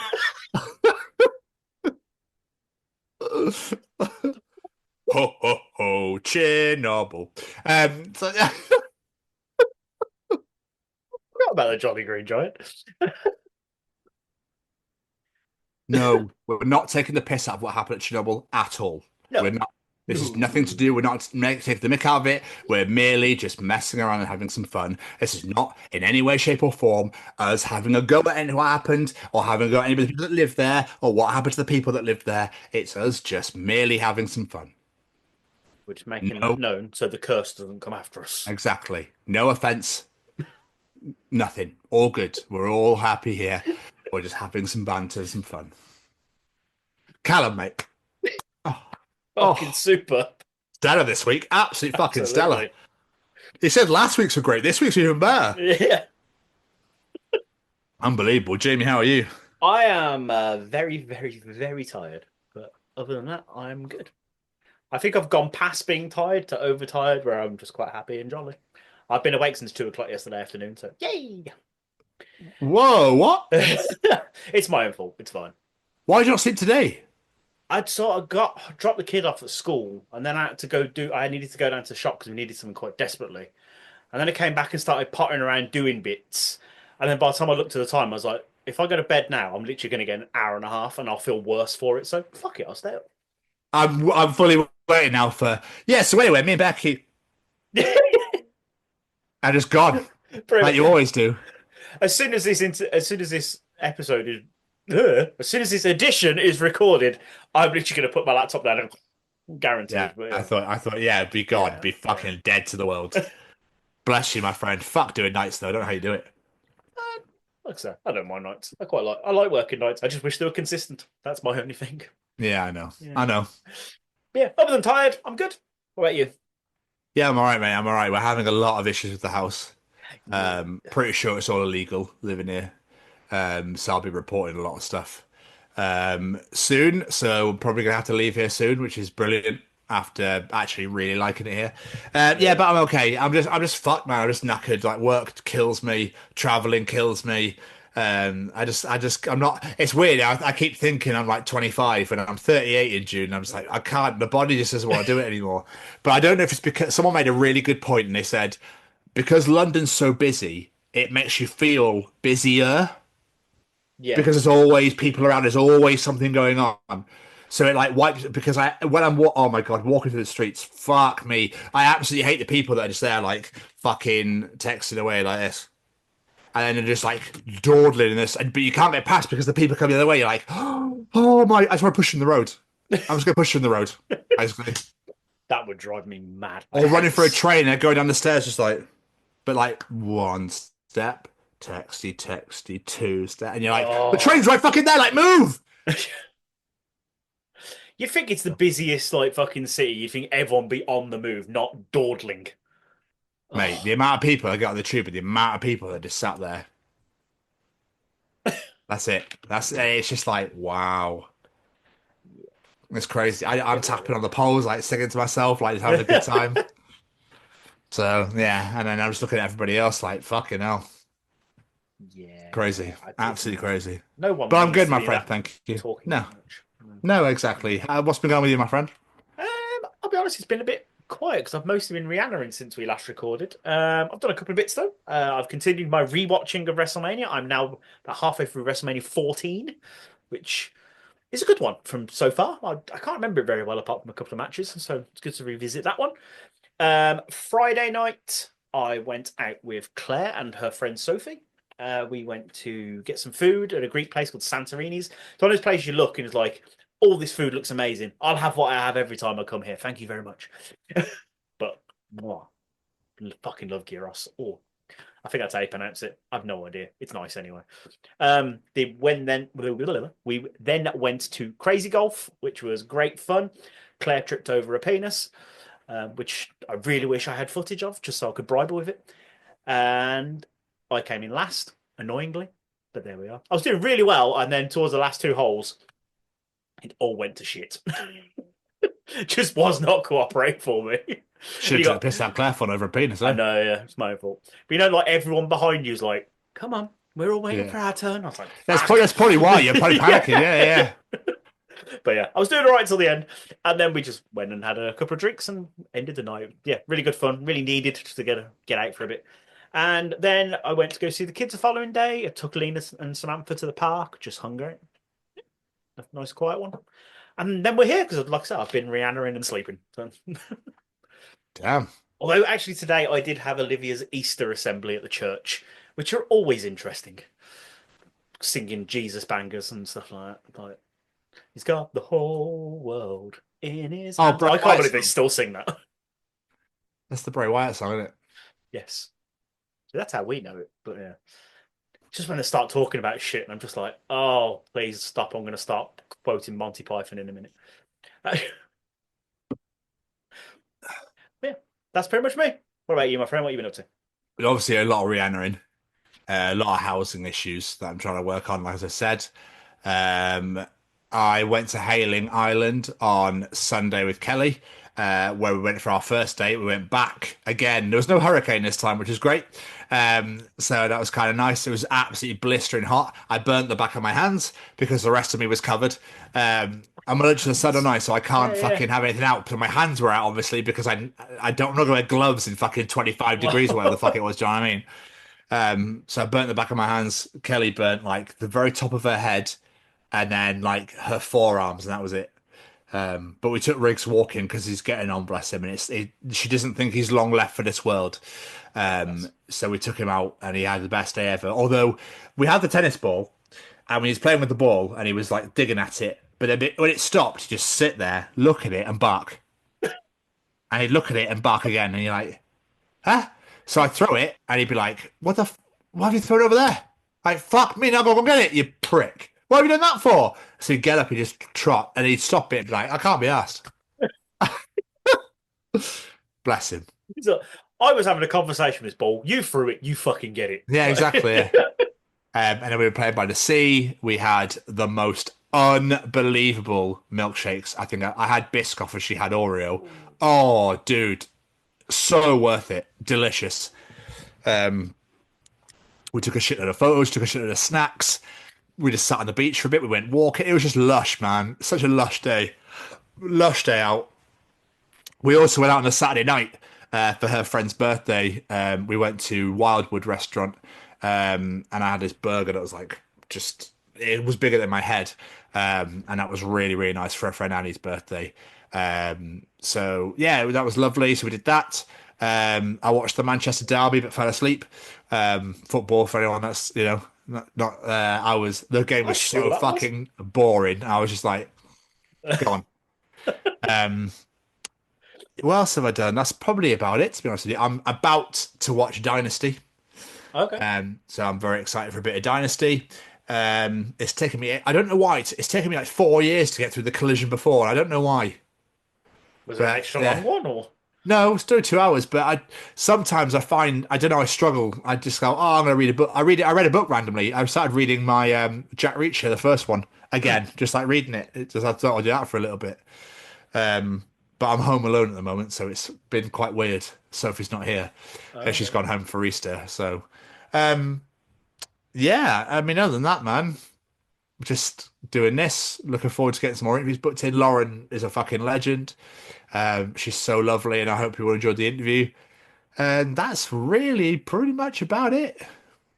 And I guess we're all caught up. There is one thing I will say before we move on. Is my boss at work is the funniest man known to humankind. He makes my day so much brighter every day with the shit he comes out with. Put it this way, he's half Greek, he's half Greek and half Lebanese, and he just shouts. But the things he comes out with. He walked on Tuesday. I was making a coffee. And he walked out the toilet and he went, "Fuck me! Has someone got explosive insides? I feel sorry for their family." Like, what the fuck?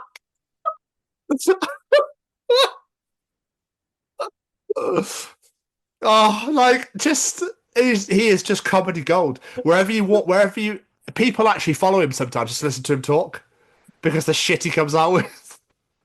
That's fucking great. I like that. Earlier in the day, I went upstairs and he was like, I was going on lunch, and he went, "Tom, is it busy downstairs?" And I went, "Not really." He goes, "Well, what can you do?" He's like, "But Sunday, I opened the fucking door. All these kids walking. I thought the whole school had turned up."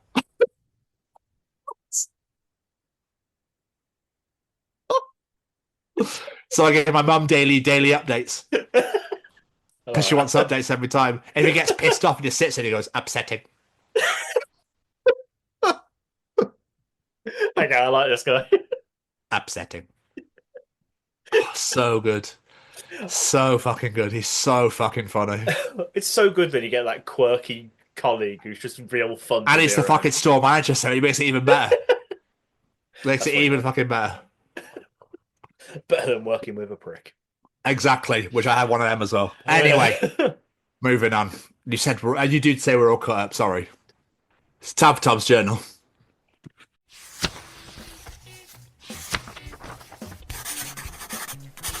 and welcome to another edition of Tom's Journal. Opening with a banger. Cotton Eye Joe. Where did he come from? And where did he go?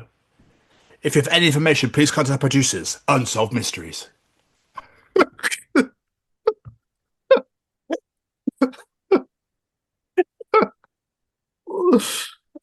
Oh. Also, that song could sound really fucking dark, and if you like change the tone of the song, it's like, where did he come from? Where did he go? Sing it like Yeah. Sleep Token style. It could be like really fucking dark and deep. Old people are like, no elbows on the table, it's bloody rude. And then say something racist.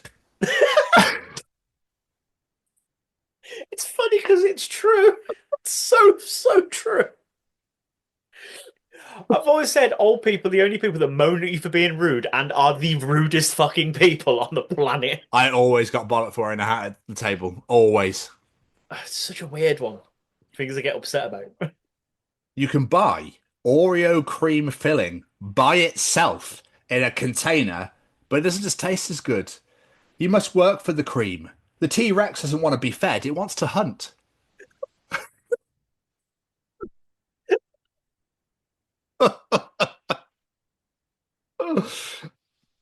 Why don't Oreo filling by itself?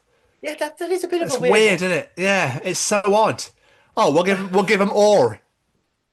That took me a second then. Fuck the ear. Let's give him the Or. But when I have like made things and I just want the Oreo filling to like put in like a cheesecake or something, it's a fucking dick sitting there and scraping the inside of Oreos off. So that'd be quite good then. But other I than that, what remember would you want? when I promised my friend Roya, we were at university, I said I'd make her a curry. And I bought fucking chicken thighs, the bone, not drunk. Like, yeah, oh my God. I was there for hours cutting all that shit off. Oh, I didn't look, I just went, oh, chicken, boom, and just wiped it straight. The thing I didn't even look at it like dick. It's still delicious though. She still loved it, but still. That was 2008. Jesus Christ. I was in a park and a lady loudly called out, anyone who wants an ice cream, come over here. So I headed over with several others. She handed out ices to all of them and then asked me, sorry, who are you? I realised the rest were all her family. 30 years later, I still cringe. I mean, yeah, I'd also cringe. Oh. How would you play that off? Like, would you just be like, oh, sorry, I thought you were handing out ice creams? Or just Yeah, be like, you just said anyone who wants an ice cream, come here, yeah. Shit. oh, sorry, I thought you were someone else, love. Yeah, I'd just turn, I'd be like, ah, and I'd just walk away. You know that Homer meme where he just backs into the hedge? Yes. Just like that. Yes. Jamie, do people who go to Dubai actually enjoy going to Dubai, or they just go to Dubai to tell everyone they're in Dubai? It looks fucking shit. It does, doesn't it? It's so true. I've seen pictures of like big buildings and nice looking hotels, but nothing they've actually done. No, Like, I have no idea what's there. just a lot of money there, I think. Yeah. Started shoving an iPod in my boss's face with the word raise question mark with options to click 30%, 40%, or 50% like a desperate fucking barista.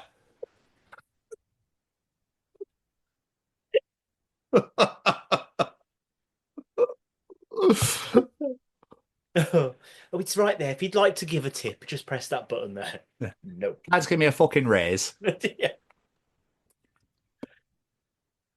Eating probiotic yogurt while antibiotics. Okay, now battle.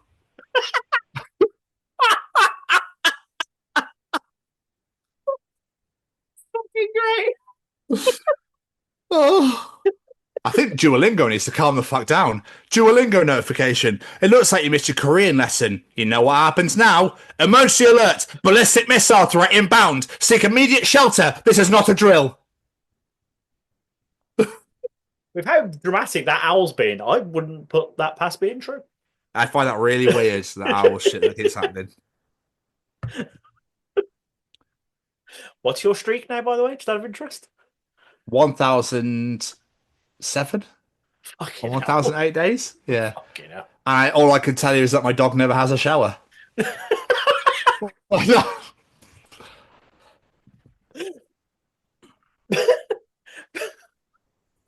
Anyway, somebody put this on Facebook. This really, really made me laugh. Is Dadon a cute boy name? Hell nah. Someone wrote, sounds at the beginning of Law and Order. Laughing my ass off. Nah, for real. Go to sleep and wake up again. Dun, dun, dun, dun, dun, dun, That dun. or Netflix. Da-dum.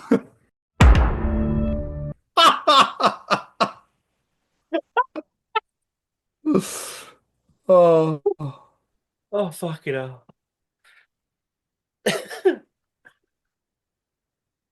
Oh, this.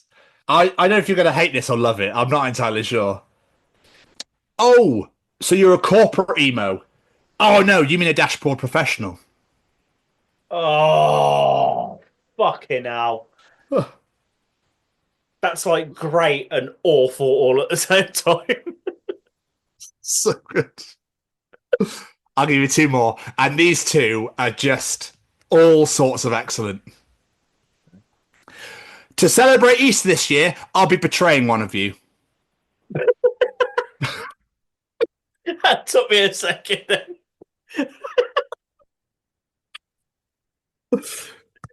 Oh. And again, in just my favourite context, my favourite things ever, this is so good. My nephew just said to me, is wind made from birds flapping their wings? He's so adorable, isn't he? Wrong! My nephew's 24, he's addicted to heroin.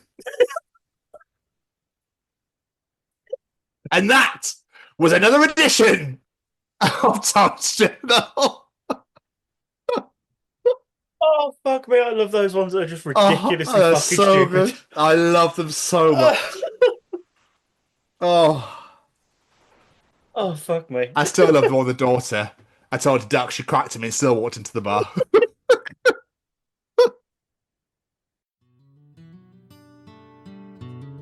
It's about getting into schools and talking to young people because, you know, I know that people can change. And it's about talking to people and getting them to understand and perhaps step back from violence and prejudice and whatever. And we just need to work together and keep on the good fight there. Absolutely. Hey there, guys. We are ecstatically happy to announce that we are associated with the Sophie Lancaster Foundation. The times are changing, and with the unfortunate death of Sophie, those changes have made a massive impact for the future. If Sophie was with us still today, I can guarantee what you are doing will still be reaching so many lives of young teenagers, young adults, and those who wish to be as different as possible. So thank you very much. To find out more about this incredible foundation and all the work they do, and more importantly, how you can help, head on over to www.sophielancasterfoundation.com. Oh, Mr. Stevens, Mr. Stevens, Mr. Stevens. What was that? Pink Pony Club. Ah. All the Jamies participate with me. Jamie, no, you'll be at his challenge participating all over my face, bitch. That was chaotic.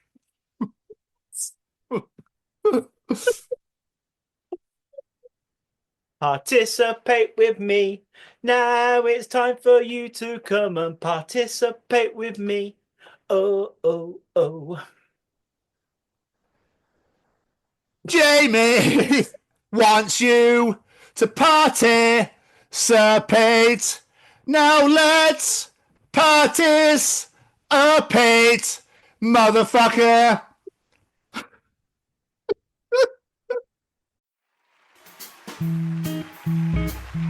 Ladies and gentlemen, it's time to participate.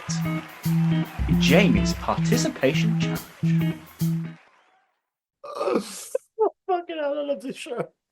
So do I. So do I. Oh, this week, I might as well say you said this was your suggestion and I fucking loved it. To be inconvenienced. One of the most annoying things in the world, but can be fun to do to others. So this week we're asking, if you were a burglar, but you could only steal things that mildly inconvenience your victims, what are you taking? So What a say lot of you, people Mr. took Stevens? a few that I had doorknobs as one of mine, but I'd say keys. Keys is a good one. I don't think a lot of people said keys, like door key, car key. Yeah. Yeah. The shorts and everything. No, I'm joking. Fuck's sake. Awful, I know. That Because I was bad. thinking door keys would be good, and car keys, so they can't actually do or go anywhere or get in if they're outside, you know? Yeah, and door handles. The ones I thought of, again, have been said. So I'll just point it out when they get said in this because I want to give credit to the people that call them. But there, we've got some evil people, and we had a shit ton of responses to this. So let's get into them. I'm going to say Harley, our friend from Fundamentals podcast, but a lot of people said this one. I'm going to steal all their teaspoons. Why teaspoons? Can't make a brew. Have you tried to make a brew with a tablespoon? It's fucking hard. That's a good It's point. like fucking starting the fucking whirlpool. It just flies everywhere. Oh, I'm looking forward to this coffee. Where's it gone? Oh, it's all over the kitchen for some reason. What the fuck? You fast, I'll go down it. Fucking bye. Saskia Edwards, I'd take all the mirrors. I mean, mirror, I don't use, maybe to brush my teeth. I thought this. I was like, do I really use a mirror though? And then I'm thinking about it. Yeah, I actually kind of use one more than I realise I use a mirror. You have hair. I don't have hair. Yeah. So the only thing I use it for is to brush my teeth. Fair point. Why use a mirror to brush your teeth when you know where your fucking teeth are? We all do it. Well, Don't it's we? I do weird, it as yeah. well. Just in case I forget where they are. This doesn't feel right, this. I'm trying to brush my teeth. This is fucking weird. I need a mirror. Simon Mitchell says the battery's out of everything, including Oh. any spare batteries they've got in the house. Oh, you bastard, Smitch. That's just mean. That is mean. Especially now it's a fucking electronic. Yeah. This is from YouTube. So FNAF fan says the car keys, but I'll leave the car. They'll go insane. Cruel, but I like it. One edgy boy on YouTube. Every other sock. That'd be your worst fucking nightmare. That. Yeah. It says that maybe their IDs, passports, driving licenses, etc. They have to go through the entire process of getting them back again. That's evil. Pure evil. I like it. Harrison Isles on YouTube. Their bottom shirt button. Mean. Oh yeah, because then you got the little belly bit Yeah. poking out. Oh no. Mean. Grim. Just not nice. Hello, can I help you? Just that one button missing makes you look like a creep. Yeah. Law Murphy, the council bin collection dates leaflet. Oh, that was my favourite. That was my favourite because everyone forgets what day they are. Yeah. No man, you can look at that list fucking 15,000 times, you'd still forget what day it's on. 100%. You would have to be a bit influenced. Yeah, You could no yes, longer be exactly. an influencer. I noticed that yours got collected last week, just after we fucking recorded as well. It's like you well put it out in happy. the universe. I bet you were. I was like, why am I fucking ecstatically happy my bins are being collected? What has this world come to? I love. Yeah, not to brag, my bins have been collected. Jesse Powell from Dream State. Well done, mate. He doesn't understand. Love it. Kelly Cleaton, a shoe from each pair. Evil. She sent me more. She sent me toilet roll as well. I was going to say, she's also put cutlery and toilet roll. Cutlery. Yeah, that's it. Yeah. Cutlery is just cruel. Oh my god! Why'd you eat your food? You'd have to like put. Yeah. Just throw your face in it. Yeah, weird. Or throw it at your face. I don't know. You'd have to drink your cereal. No. Oh, I'll be down for that. That's fine. Jason Brogdon, the tops off the sauce bottles. Oh no, Oh, bastard! You're evil, bastard. They'd go off. It'd be weird. They go hard. Your son will be fucking gutted if you couldn't get his mayo. I know, right? Bing, bing. Like, no, it's fucking cement now, Dad. So, I've decided that Joe Barton might be the most evil person on the planet. Because he's got a fucking list. All the right shoes, the fixing screws for all the taps in the house, the keys for all the windows that lock and all of the exterior doors' door handles, the washing machine filter, the sink and bath plug hole cover, all spoons in the house other than serving spoons, the left mouse button and space bar from all the computers, all the shoelaces, the aglets from all the non-shoelaces in the house, the labels from all the tinned food, and all the TV remotes. Yeah. I mean, Barton's you're going to be there a while. Vengeful human. Who are you going after? What made me laugh is Ollie Miles commenting below it. You thought about this too much. Oh. Amelia Gray. When I was in uni, someone stole one of my AirPods. Who does that? Who does that? That's why I'll always stick to wired headphones. Who does that? No, not at all. Lisa Clemens. All of the fast chargers and just leave them with the regular ones.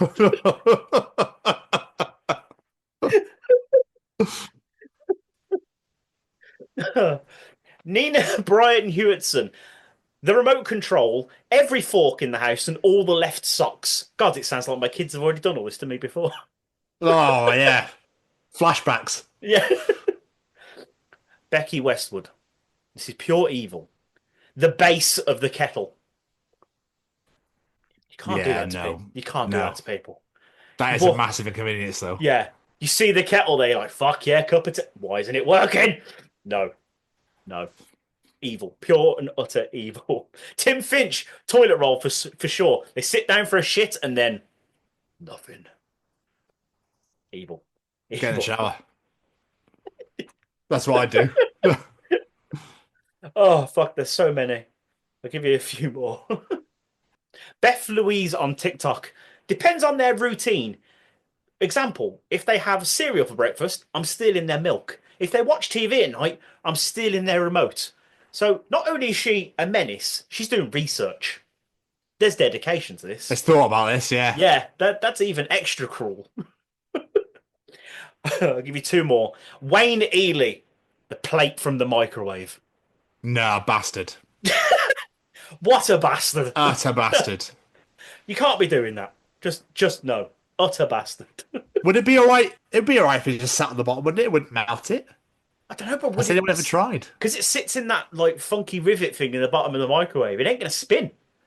Why does that matter? Oh, okay. It don't get heated equally all around. Bastard. Last but not least, because this one really fucking made me laugh. Emily May on TikTok. I wouldn't steal anything, but I would move all their furniture by an inch to the side. The chaos and the stub toes would so be worth it. Fucking amazing. There's been so many amazing answers to this. I probably didn't even read half of them. There's that many. So many. We love it when people would join in and participate in Jamie's challenge on the weekly, even though it was mine this week. But still, Jamie, it's all yours, my friend. It's your segment. So, even though I thought it. But it's still, Jamie, it's like... So if you enjoyed Tom's participation challenge... You enjoyed the Tom Stevens edition this week. And I'm joking. But thank you to everyone that participated in Jamie's challenge. Fucking amazing this week. Fucking amazing answers. If you enjoyed Jamie's participation challenge, Tom's journal, Callum's treat chings, I guess so. And the interview, you'll enjoy the other 165 editions of Chronicles of Podcast, wherever you get your podcast from, be Spotify, Google, Apple, etc., Heart FM, for all I care. Get it on there as well. Get it on there, Heart. Listen to us. The two most main and important places to come and find us is all over social media at TCO Pod. That's Facebook, Instagram, TikTok, LinkedIn, Threads, at TCO Pod, the main place to come and find us. And please come and subscribe to us on YouTube at the Chronicles of Podcast. Hit that bell to get notified when new videos are released. And comment to your heart's content. That's all social media at TCO Pod. And YouTube, subscribe to the Chronicles of Podcast. Yes, Jamie. I just want to say a massive thank you to a few of our friends. Every single piece of music you heard on today's edition was brought to you by the wonderful singer-songwriter Matt Roberts. Go check him out at Matt Roberts Music. Go follow him on Spotify, YouTube, wherever you get your music from, and give them a listen because they're bloody beautiful. And of course, I do need to let you know, SayWeCanFly.shop is no longer a thing, but you can go and support Braden still by go checking out his beautiful podcast, Amber Forest podcast. Go check out his other merch store, Anxious Ghost, and of course, go listen to all his beautiful music under Say We Can Fly. And of course, we have to say a massive thank you to the Sophie Lancaster Foundation because they are stamping out prejudice, hatred, and intolerance everywhere, and I mean everywhere, because this is not a UK issue. It's a global issue with people all over the world that are being treated differently simply because of the way they dress and the way they choose to express themselves. So help us, help them. Head on over to sophielancasterfoundation.com. Familiarise yourself with that message. Go check them out on all social medias. They're doing some incredible work. They've just launched a brand new merch store. Go check it out now. Go buy yourself some merch and fly that flag for the foundation. And last but not least, a massive thank you to my beautiful co-host there. Kawaii, motherfucker. Right back at you. Right back at you. Another wonderful addition in the bag. Wonderful addition indeed. Lauren, thank you so much for joining us on the show this week. It's massively appreciated. You utter legend. I look forward to talking to you again all about video games. It's going to be so much fun. Please go and check out Celebrity Big Brother if you haven't. Former guest Chesney Hawkes is currently ripping it up in that house right now. Loving life. What a genuine, lovely, humbly incredible human being he is. Yeah. So let's all vote for Chesney, please. When the voting starts, which I believe is to Friday. I can't remember. Mickey Rourke does not look like he wants to be there at all. But please go and give Chesney all the love in Celebrity Big Brother if that's your thing. And as for this week, we will see you all next week. Goodbye, everybody. Ta-ta! Bye!